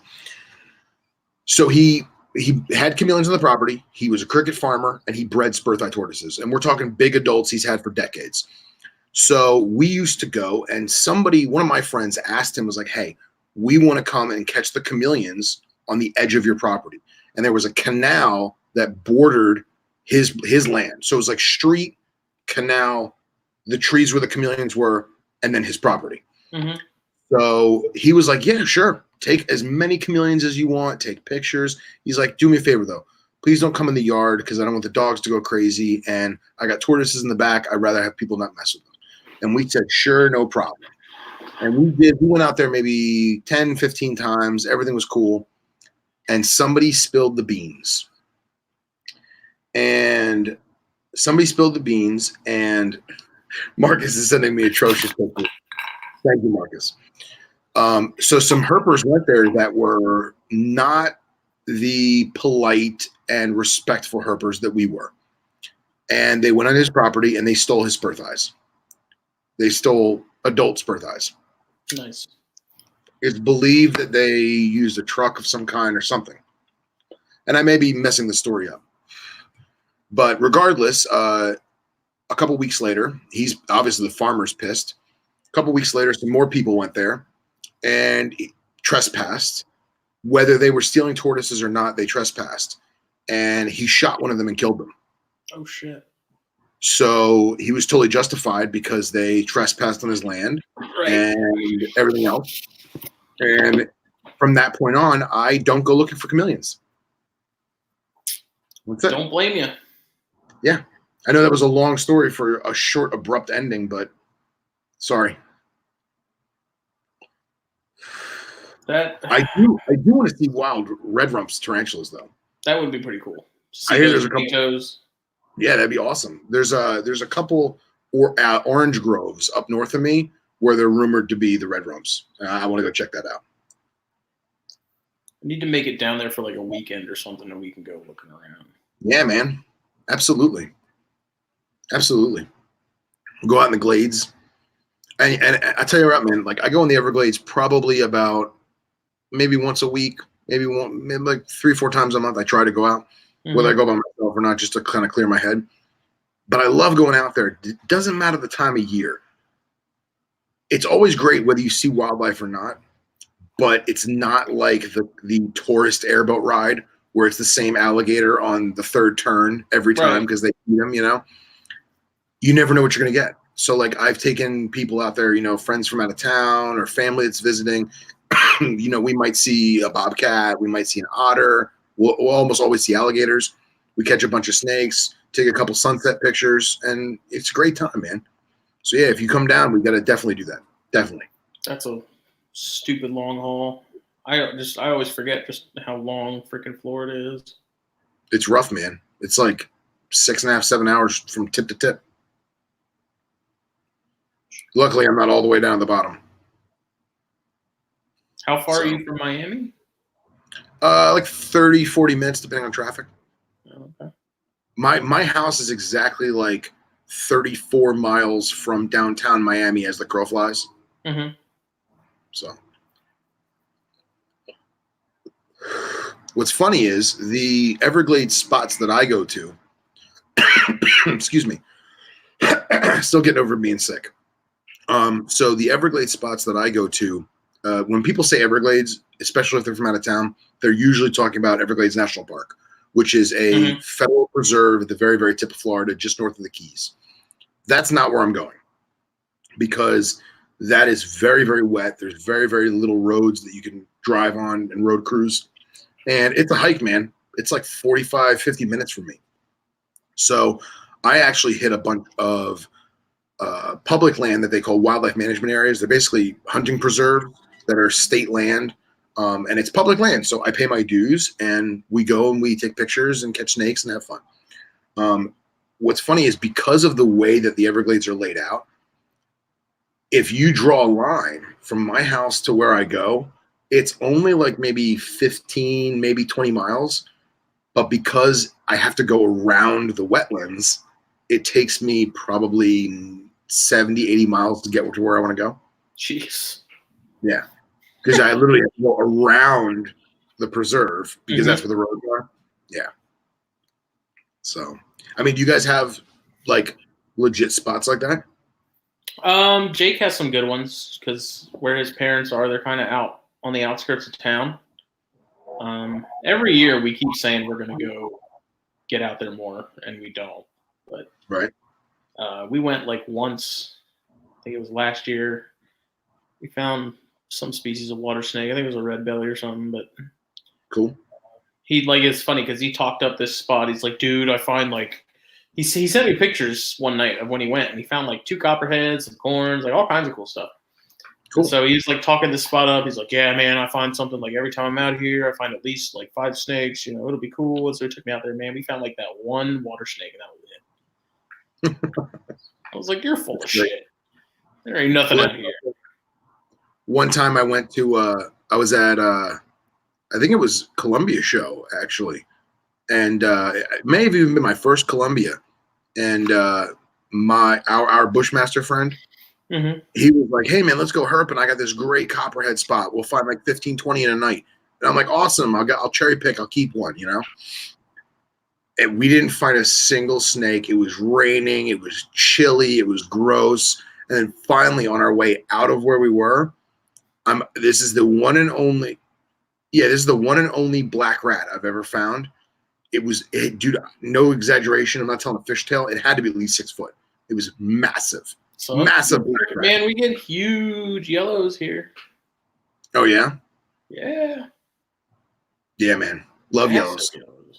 Marcus actually gave me a gigantic adult female geriatric yellow that I have upstairs. Yeah, me and Jake have talked about maybe if we can get our hands on some young ones. Right. Like messing around with those. That's one of those species, and I mean, I've said it before. I've said it a million times, but like, I'm really surprised. Like, no one really does anything with them. I mean, they're not. They don't come in crazy colors and combinations, and they're not neon colored or anything like that. But I feel like if you put some time into breeding those for a few years, you get some really good looking. Do you think it's personality? Do you think because they're a little high strung that people are less apt to work with them? No, I mean, honestly, the big ones that I've found and come across, the ones that were 4 to 5 feet, really just fat individuals. When I came across them, they were pretty chill. They weren't all that wired. Not the case. So I don't know. I mean, the young ones have always been pretty quick to come at you, but I feel like they'd probably outgrow it really quick. So forgive me if I'm wrong. There used to be a subspecies of yellow rat that they called an Everglades rat. Yes. And the ones that we would find, it would be very, very few and far between. But when we did find them, they were usually decent sized. And no joke, they were as red as that Deftones flag behind you. They were. Yeah, I've seen some of the ones that are just absolutely screaming orange. Oh yeah, and now I guess they changed it where now it's just a locality holotype. It's not yeah, they were like Ross Allen for a while, and now they're yeah, not. that's what it was. But then there's people that are like, it's still, it'll always be Ross Allen. They're different, I swear. But I have a hard time arguing that when scientists look at the DNA and they're like, bro, these things ain't different at all. Yeah, yeah. But to dive back on those red ones, I haven't seen a red one in probably 10 years. I remember for a while the state of Florida considered them a species of special concern, which is basically like they want to keep tabs on them where they don't want you to touch them and collect them, but it's also not threatened or endangered. Right. So like for a while, Florida pines on the fringe. They're on the fringe, right? So I know Florida pines now they're completely protected. You can't have them at all. But when they took the red Everglades off and made it just a holotype of whatever of the yellow, that's when I stopped seeing them. That's it. They're gone forever. I had a Everglades at one point. It was a young one. Was it red? No, it hadn't even started its change yet. It was still patterned and everything. How's that smoke? It's good. It's gone. It's gone? Mm-hmm. I'm almost at the end here. I'm wondering if I should go grab a baby Liga.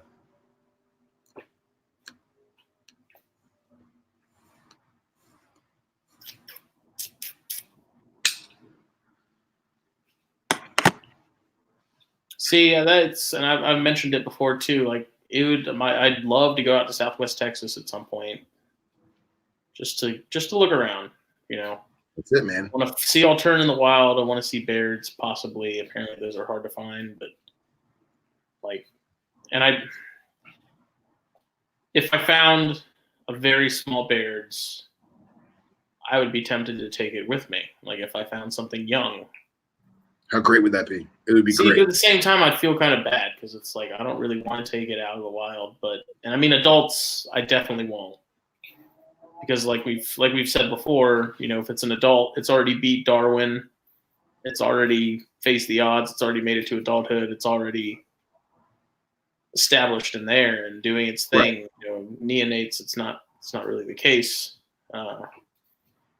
But I'm conflicted on that because a lot of guys, especially in like the Alterna groups now, like wild-caught Alterna at one point were a very big thing. And people still do collect. But it sounds like now if you post about it in the groups and stuff, you're going to be prepared to be catching some shit for it because I guess that's just not the cool thing to do anymore. Apparently, like all the old guys are the only ones that do that now. Right. Now, to go into the ethics of it, right? You have a species that we just don't know how many are actually behind the scenes. Mm-hmm. So you road cruise, Bob's Road, West Texas, and find some badass Alterna baby, and you're like, oh my God, that's amazing. I'm going to keep that. And you're like, oh man, but I don't know how many are out there. Are we to assume there's not that many? Or are we to assume that there are thousands that we'll never see and never know? You have a road that drives through a piece of land that's literally millions of acres. Mm-hmm. Some rocks and stones in there that have never even been touched by a human. You really worried about the one baby snake? I mean, if we're talking about Texas specifically, apparently it's just damn near impossible to find land that isn't owned by somebody. But just because it's owned doesn't mean that it's actively worked. You know what I'm saying? Right, but from what I understand, if you're going to collect in Texas, you have to have permission from the landowner that you're collecting on. Okay, so let's say you have permission. Let's say the guy don't care. Oh yeah, man, take every snake you want. I don't know. It's a tough one. I think you taking one baby is not that big a deal. Now, if we were road cruising and we found 15 babies on that road that night, and you took all 15, yeah, that's no bueno. No bueno. That's how I'm looking at it. You know what I mean? Mm-hmm. It's like when we go out to the Everglades, man, and we find that screamer corn snake, and somebody says, "Hey, man, You think it'd be all right if I take that? And I go, sure, no problem. And then we catch 5 more. No, you can cherry pick, keep the one you want, but we're not going to take all 5. It's not going to happen. Mm-hmm. And I mean, if it was like spotted turtles or something that I know are struggling, I'm not going to take one. But if it's a yellow rat snake or a corn snake, because I mean, bears, they're considered still like a species of least concern, like they're not hurting. Right. You know, then it's like, all right, you know, obviously there's not an issue in terms of that. But if it was something that was, I'd be like, yeah, no, I'm just going to take some pictures and leave it be. Sure. That's like me, man. I all right. So like, I've been talking, and Henry just joined in. Hello, Henry. I've been talking about breeding my Franklin Mountain clobber. For those of you who don't know, the banded rock rattlesnake. I've been talking about breeding that thing for almost 10 years now, and that has come to my attention this season. Holy crap, he's almost 10. I got to do something soon, you know? And I've missed a couple windows to get captive bred babies, females. They're not cheap because of the locality, but from what I gather, there's a lot of areas around Franklin Mountain, because Franklin Mountain's protected, but there's a lot of areas around Franklin Mountain that is either public land or privately owned where they just don't care. And nobody's field collecting them. And part of me wants to say, well, hey, Franklin Mountain's protected. We know they're from Franklin Mountain. No one's going to touch those specimens.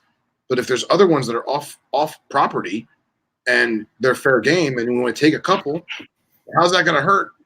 In theory, you know what I mean? Yeah. But you bring that up in a Facebook group, holy hell, man, I am the Antichrist. So. And I mean, just like with the corn snakes that I have, you know, all 3 of those are wild caught. I got them when they were small. They're now big enough to breed. I don't want any more corn snakes. I want to breed the ones I have because I don't want to have to take any more corn snakes. You know, so it's like I guess knowing your limits kind of thing, like being able to say enough's enough. Yeah. Right. I'll go back to my swamp lions. So right now I only have one cottonmouth, and that cottonmouth was wild caught locally, sold to underground. Marcus needed it for something. Marcus got it from underground. He had it for a while, and now I have it, right? So it is still Broward County locality. I want more cottonmouths. I want to field collect them. I want probably maybe 3 or 4 more. I kind of want to do like a 2.3, 2.4, you know? Right. Am I a bad guy for taking those other 4 or 5? I mean, with copperheads or cottonmouths, I don't think so because those things are freaking everywhere. You could throw a rock. You could throw a rock off your balcony right now and probably hit one. Maybe.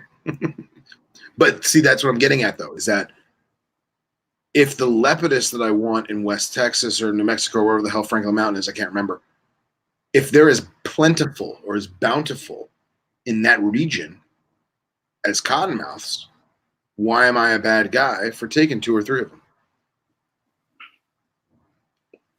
I think it boils down to I mean, I think it boils down to like the vivariums versus the simple setups is like there is no right answer. Right. The answer is whatever you think it is, but you know there is a caveat to that. If it's something that's extremely endangered or something that they're actively researching and tracking individuals to figure out what where populations are at and stuff, like snatching those up. Like I think anyone with a normal brain would be like, yeah, I'm going to leave this be. Right. I'm going to take some awesome photos of it in situ and be happy, you know? And don't get me wrong, dude, there's a ton of species that I want to see in the wild that I have no aspirations of keeping in captivity. I don't. But cottonmouths, I'm going to get me some cottonmouths. And what's funny is I'm not a morph guy at all, like in the least bit. But to the best of my knowledge, and somebody who's watching, if I'm wrong, let me know because I want to know. The only morphs of cottonmouths come out of my 2 counties, Broward and Palm Beach. So part of me is like, see what happens, you know? I mean, that would be cool if that, I had something like that happen with the corns. Because, I mean, the pair that I have together right now were found, not even a half a mile apart. Yeah. So, I mean, palmettos that was a wild caught animal, the original. Yeah, right.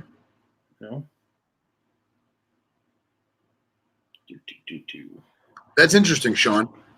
Do you so now that's a Colorado thing where you can't own captive bred native, but you're allowed to field collect? That's interesting. Sounds like Georgia. Right? Backwards. That's like my friend who's down here for the Super Bowl. I don't know if he's still watching or not, but he was telling me, Georgia, you can have native venomous, but you can't have non-native venomous. Like, yeah, it's amazing. It's so goofy, man. It's and that was my biggest fear was with all this legislation stuff here is like going the Georgia route. Are we going to become Georgia 2.0? Is that going to happen? Right. Well, next week, when's your bill supposedly go into effect? I have to double check. I know it's kind of had to be. It's been shifted around a few times, I think, because they've been making a lot of revisions to it. Right. Just to jump back onto Sean. So, what happens if you go and you collect those 4, right? Whatever it may be, Colorado rat snake, whatever. And you have them all. What's that?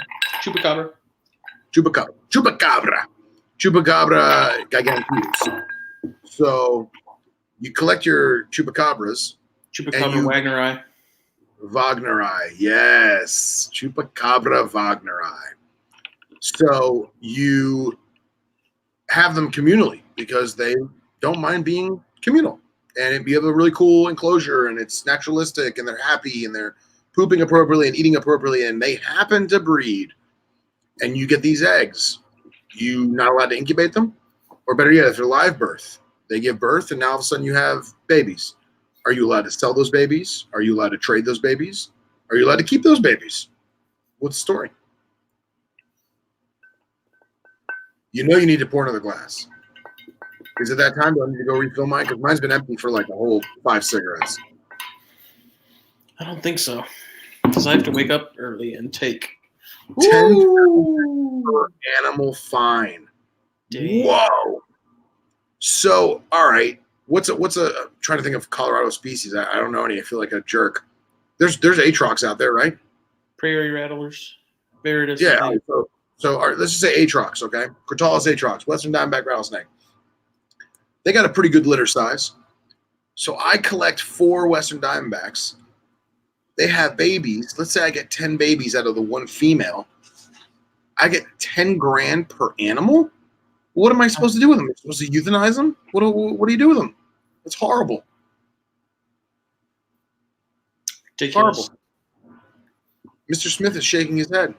Are you pouring another drink or what? I'm not. I'll be out of ice. There's like nothing You can go left get at mine. all. I'll have a little bit more. All right. Here, you occupy the fans while I go get more drink. I'm not going to have a whole lot more. I'm just going to have a little bit. Just a couple fingers. Like a half a finger. Like a pinky finger. Half a finger. Like it's not even enough to get to the back of your throat. A pinky toe. Pinky toe? Helps if I take the glass. Usually does.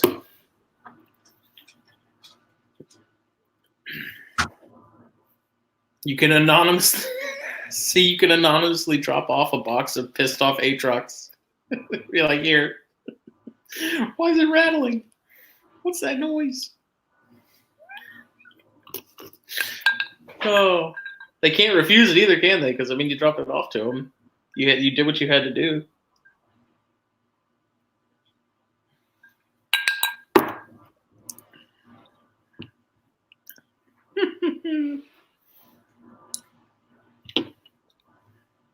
Checking the Instagrams while I'm here.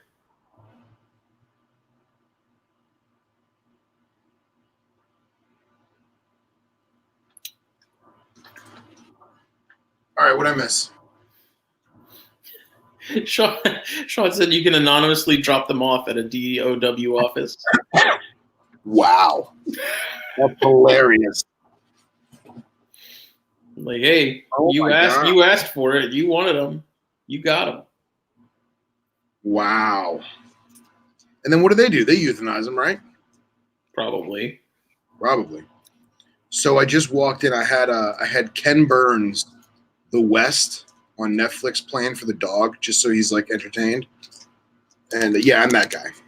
And I walk in. They're talking about Western expansion and Mormonism and how polygamy and like some lady's narrating about some excerpt from the Mormon Bible about polygamy. And I'm just like, dude, what are you watching?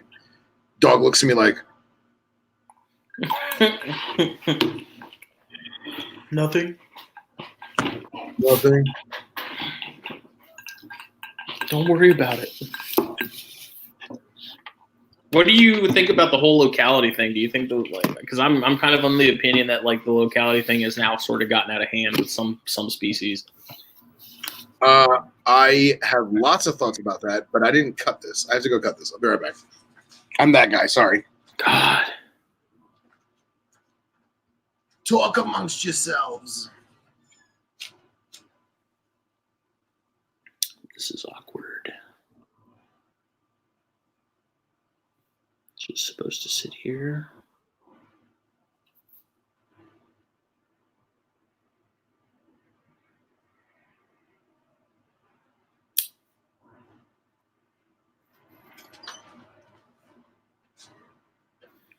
I gotta put up with a lot here. Huh? What? Huh? Oh. I just walked by the carpet python rack, and I literally, as I walk by, I hear doom, doom, doom, doom, because they're all just pegging the tubs. Oh man,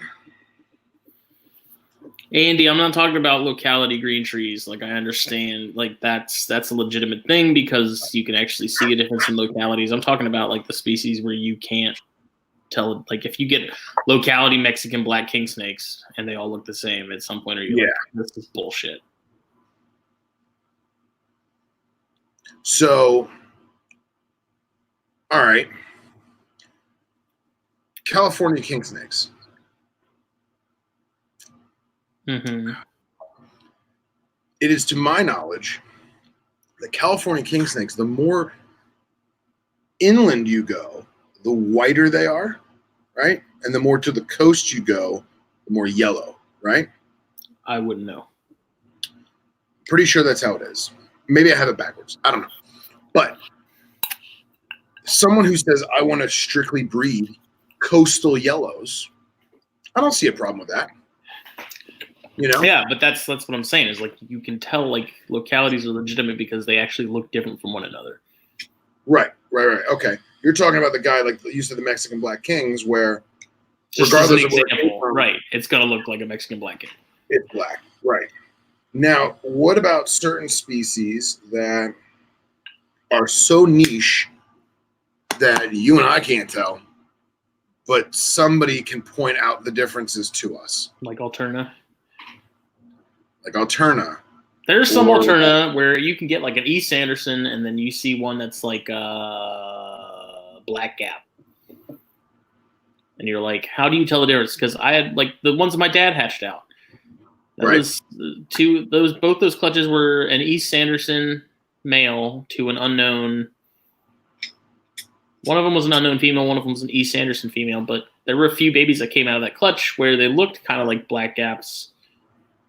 And so it's like, how do you tell? And I mean, there's guys out there that could probably look at it right away and be like, yeah, that's an East Anderson. Like, that's a Black Gap. That's I think the exception is like Christmas Mountains, because Christmas Mountains do look usually fairly different from everything else. But, to the untrained eye, it's like, yeah, it's just, that's a gray banded king snake from East Anderson. All right. But yeah, I don't know. Sometimes I think the locality thing gets taken too far. Sure.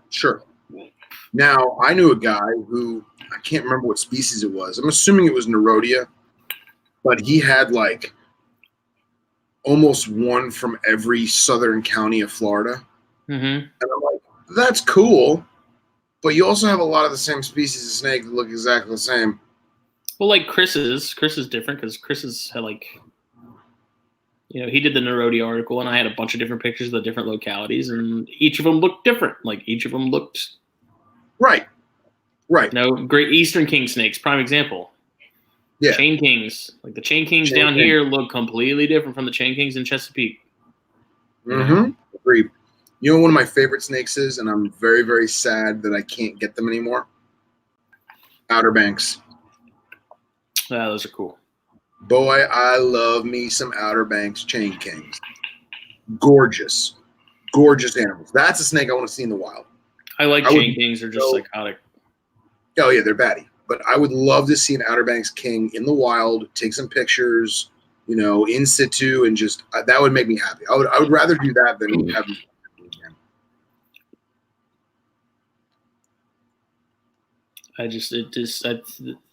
There's just some things that I'm just like, I see a locality post and I'm like, we're doing that with these now, like really.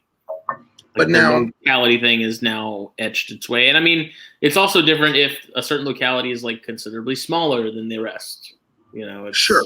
We're not talking about the difference between Sulawesi retics and Jempea retics. You know what I mean? We're talking about something that it's 12 inches opposed to 13. Yeah. I don't know, man. I think people also they get a hard on for knowing every little detail, which I can respect. I really can. You know what I mean? Or better yet, they want to diversify genetics. They don't want to do one from the next county over. They want to do it from 10 counties over or whatever. Or they want to do it strictly from their county. I get that. I understand that, but making it seem special, I guess that's what I'm trying to get at, is like someone trying to sell something as something unique or different when it's really not. Right. But hey, man, sales pitch is a sales pitch, Like chondros, obviously your Beox are going to be different from your Arus. Your Manox are going to be different from your, Lere or whatever locality. Whatever. Yeah. But now you're talking about an animal that even to the untrained eye is vastly different. Some of them, yeah. Like you get into like those Highland types, though, it can be tough.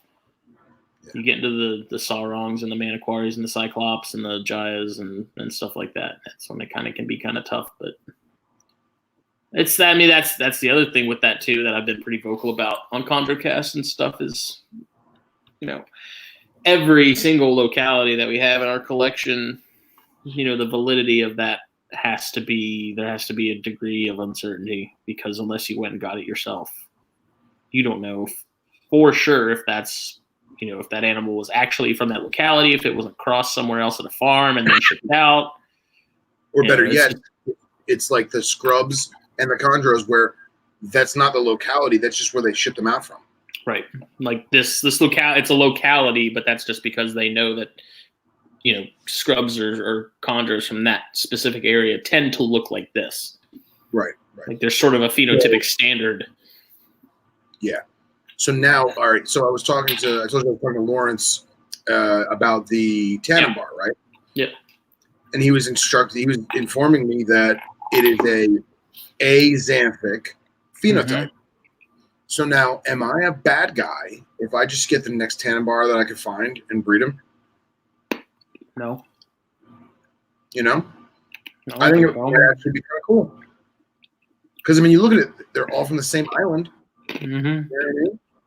Nope. It's not like one's from Sumatra and one's from PNG, Well, that, and if you're looking at Tannenbars, you're not you don't have, it's not like those just show up on a Tuesday on the classifieds and you're like, yeah, I'm going to give me a Tannenbar.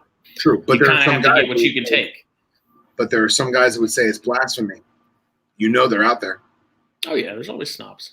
Somewhere. Or like the guy that breeds a gold white lip to a black white lip. Oh, man. That's a fate worse than death. Yep. I'm interested to see what Owen does with his. I really am. Mm-hmm. I've been tempted to pursue those a little bit, but I don't think I'm gonna. They just sound like they're too much of a pain in the ass. I'll be honest, man. The Laisis never really did it for me, man. I like the Savus. If there was Sabus any, are cool. if there was any Lysis I was going to be doing, it would be those. And now let me ask you this: do you remember? I mean, obviously they become more scarce over the past like 7-8 years. Mm-hmm. Dude, I remember a time when Savus were super chill snakes, and they were great pet snakes. They And were now also easy to get. Yeah, and now everyone I come across acts like a Maclots. I rarely see them for sale anymore. There used to be a time where you could come across them fairly easily, and now it's from what I can tell, there's very few people doing anything with them in the country. It's like the numbers of people keeping them are slim. Yeah. And I think P and Cody have some. I haven't checked them out though. When I'm down there next weekend, I want to see if I can check them out. They have some sort of license, so it might be Macklets. By the way, I will never chastise you for saying Macklets. Macklets. Never. I'm saying Macklots. Oh, I'll never chastise you. It's a regional dialect. Thank you. They don't understand. They just don't get it. It's just too chunky to Macklots. What was the other one that you were saying? Anals? Annals. Annals. All right. So you just said it right, but there was an episode, I think, at THP where they were getting on you about anals. That I might make. Annals. Annals, yeah. Annals. Apparently they're supposed to be called annals. Yeah. Like there's no H after that A. Annals. Regional dialect. Just whatever. Tired of fighting them on it. It's I don't funny. care. I've been forcing myself to say IJ because I don't want to say West Papuan, but I find myself saying, "Oh, hey, I tell you about the Papuan carpets," and then like, "Fuck, IJ, no." IJ's just Jayas. I just call them Jayas, just because it's so much easier. It rolls off the tongue better. Like West Papuan is just like Macklets. It's very clunky. Yeah. It's like my brain does like a little stutter step where it's like just Macklets. Let's streamline it. Yeah. IJs, Jayas, Papuans. Are they even found in the Jayapura province? I don't believe they are. For some reason, I'm thinking Papuans on Papua are actually found in like the southern half. Yeah, that's what I thought too. South of the mountain range. Yeah. I don't know. Yeah. That was something I was at Underground like maybe 6 months ago, and they had some Jayapura Jayapura chondros, and they were captive bred, and they looked great. They did. Mm-hmm. And some lady called up and was like asking the manager there, asking him, "Oh, how do you know it came from here?" And blah, blah, blah, blah. He's like, "Listen, they're called Jayapura because they come from the Jayapura region." She's like, "But did it come from Jayapura proper?" And like she started, she had on speakerphone, so I could hear. The customers couldn't hear, but I could because I'm in the back in the office. And out of curiosity, we went on Google and saw how big Jayapura province is. Dude, it's like 10 U.S. counties. It's huge. Crazy. But that goes back to your thing about feeling special, thinking you got something, it's more meaningful. The exclusivity of things. That's the word. Exclusivity. I mean, I do it with the Bairds, but the Loma Altas that I have look completely different from the Mexicans, from the other two unknown pairs. It was like that's a Loma Alta Bairds because that's what we know what the Loma Altas look like. Exactly. That's like not to go back to cottonmouths, but Florida cottonmouth is its own subspecies. Mm-hmm. The ones that come out of Dade and Broward, dude, they're jet black, man. Jet black. The ones that you get up by like Orlando and stuff, they still have some brown hues and textured and patterning. Mm-hmm. They're both Floridas. They're both subspecies. But now I'm not going to be like, oh man, this is a Dade County. Dade County cottonmouths, line up, get them while they're hot. Get them while they're hot. Buy 2, get 1 free.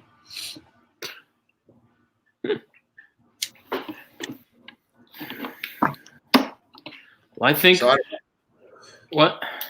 No, say what you're gonna say. I said I think we've covered what we wanted to cover. I think we did. I think we went on a couple tangents a couple soapboxes that may have needed to happen due to recent events. But I thought it was good. Was. Yeah.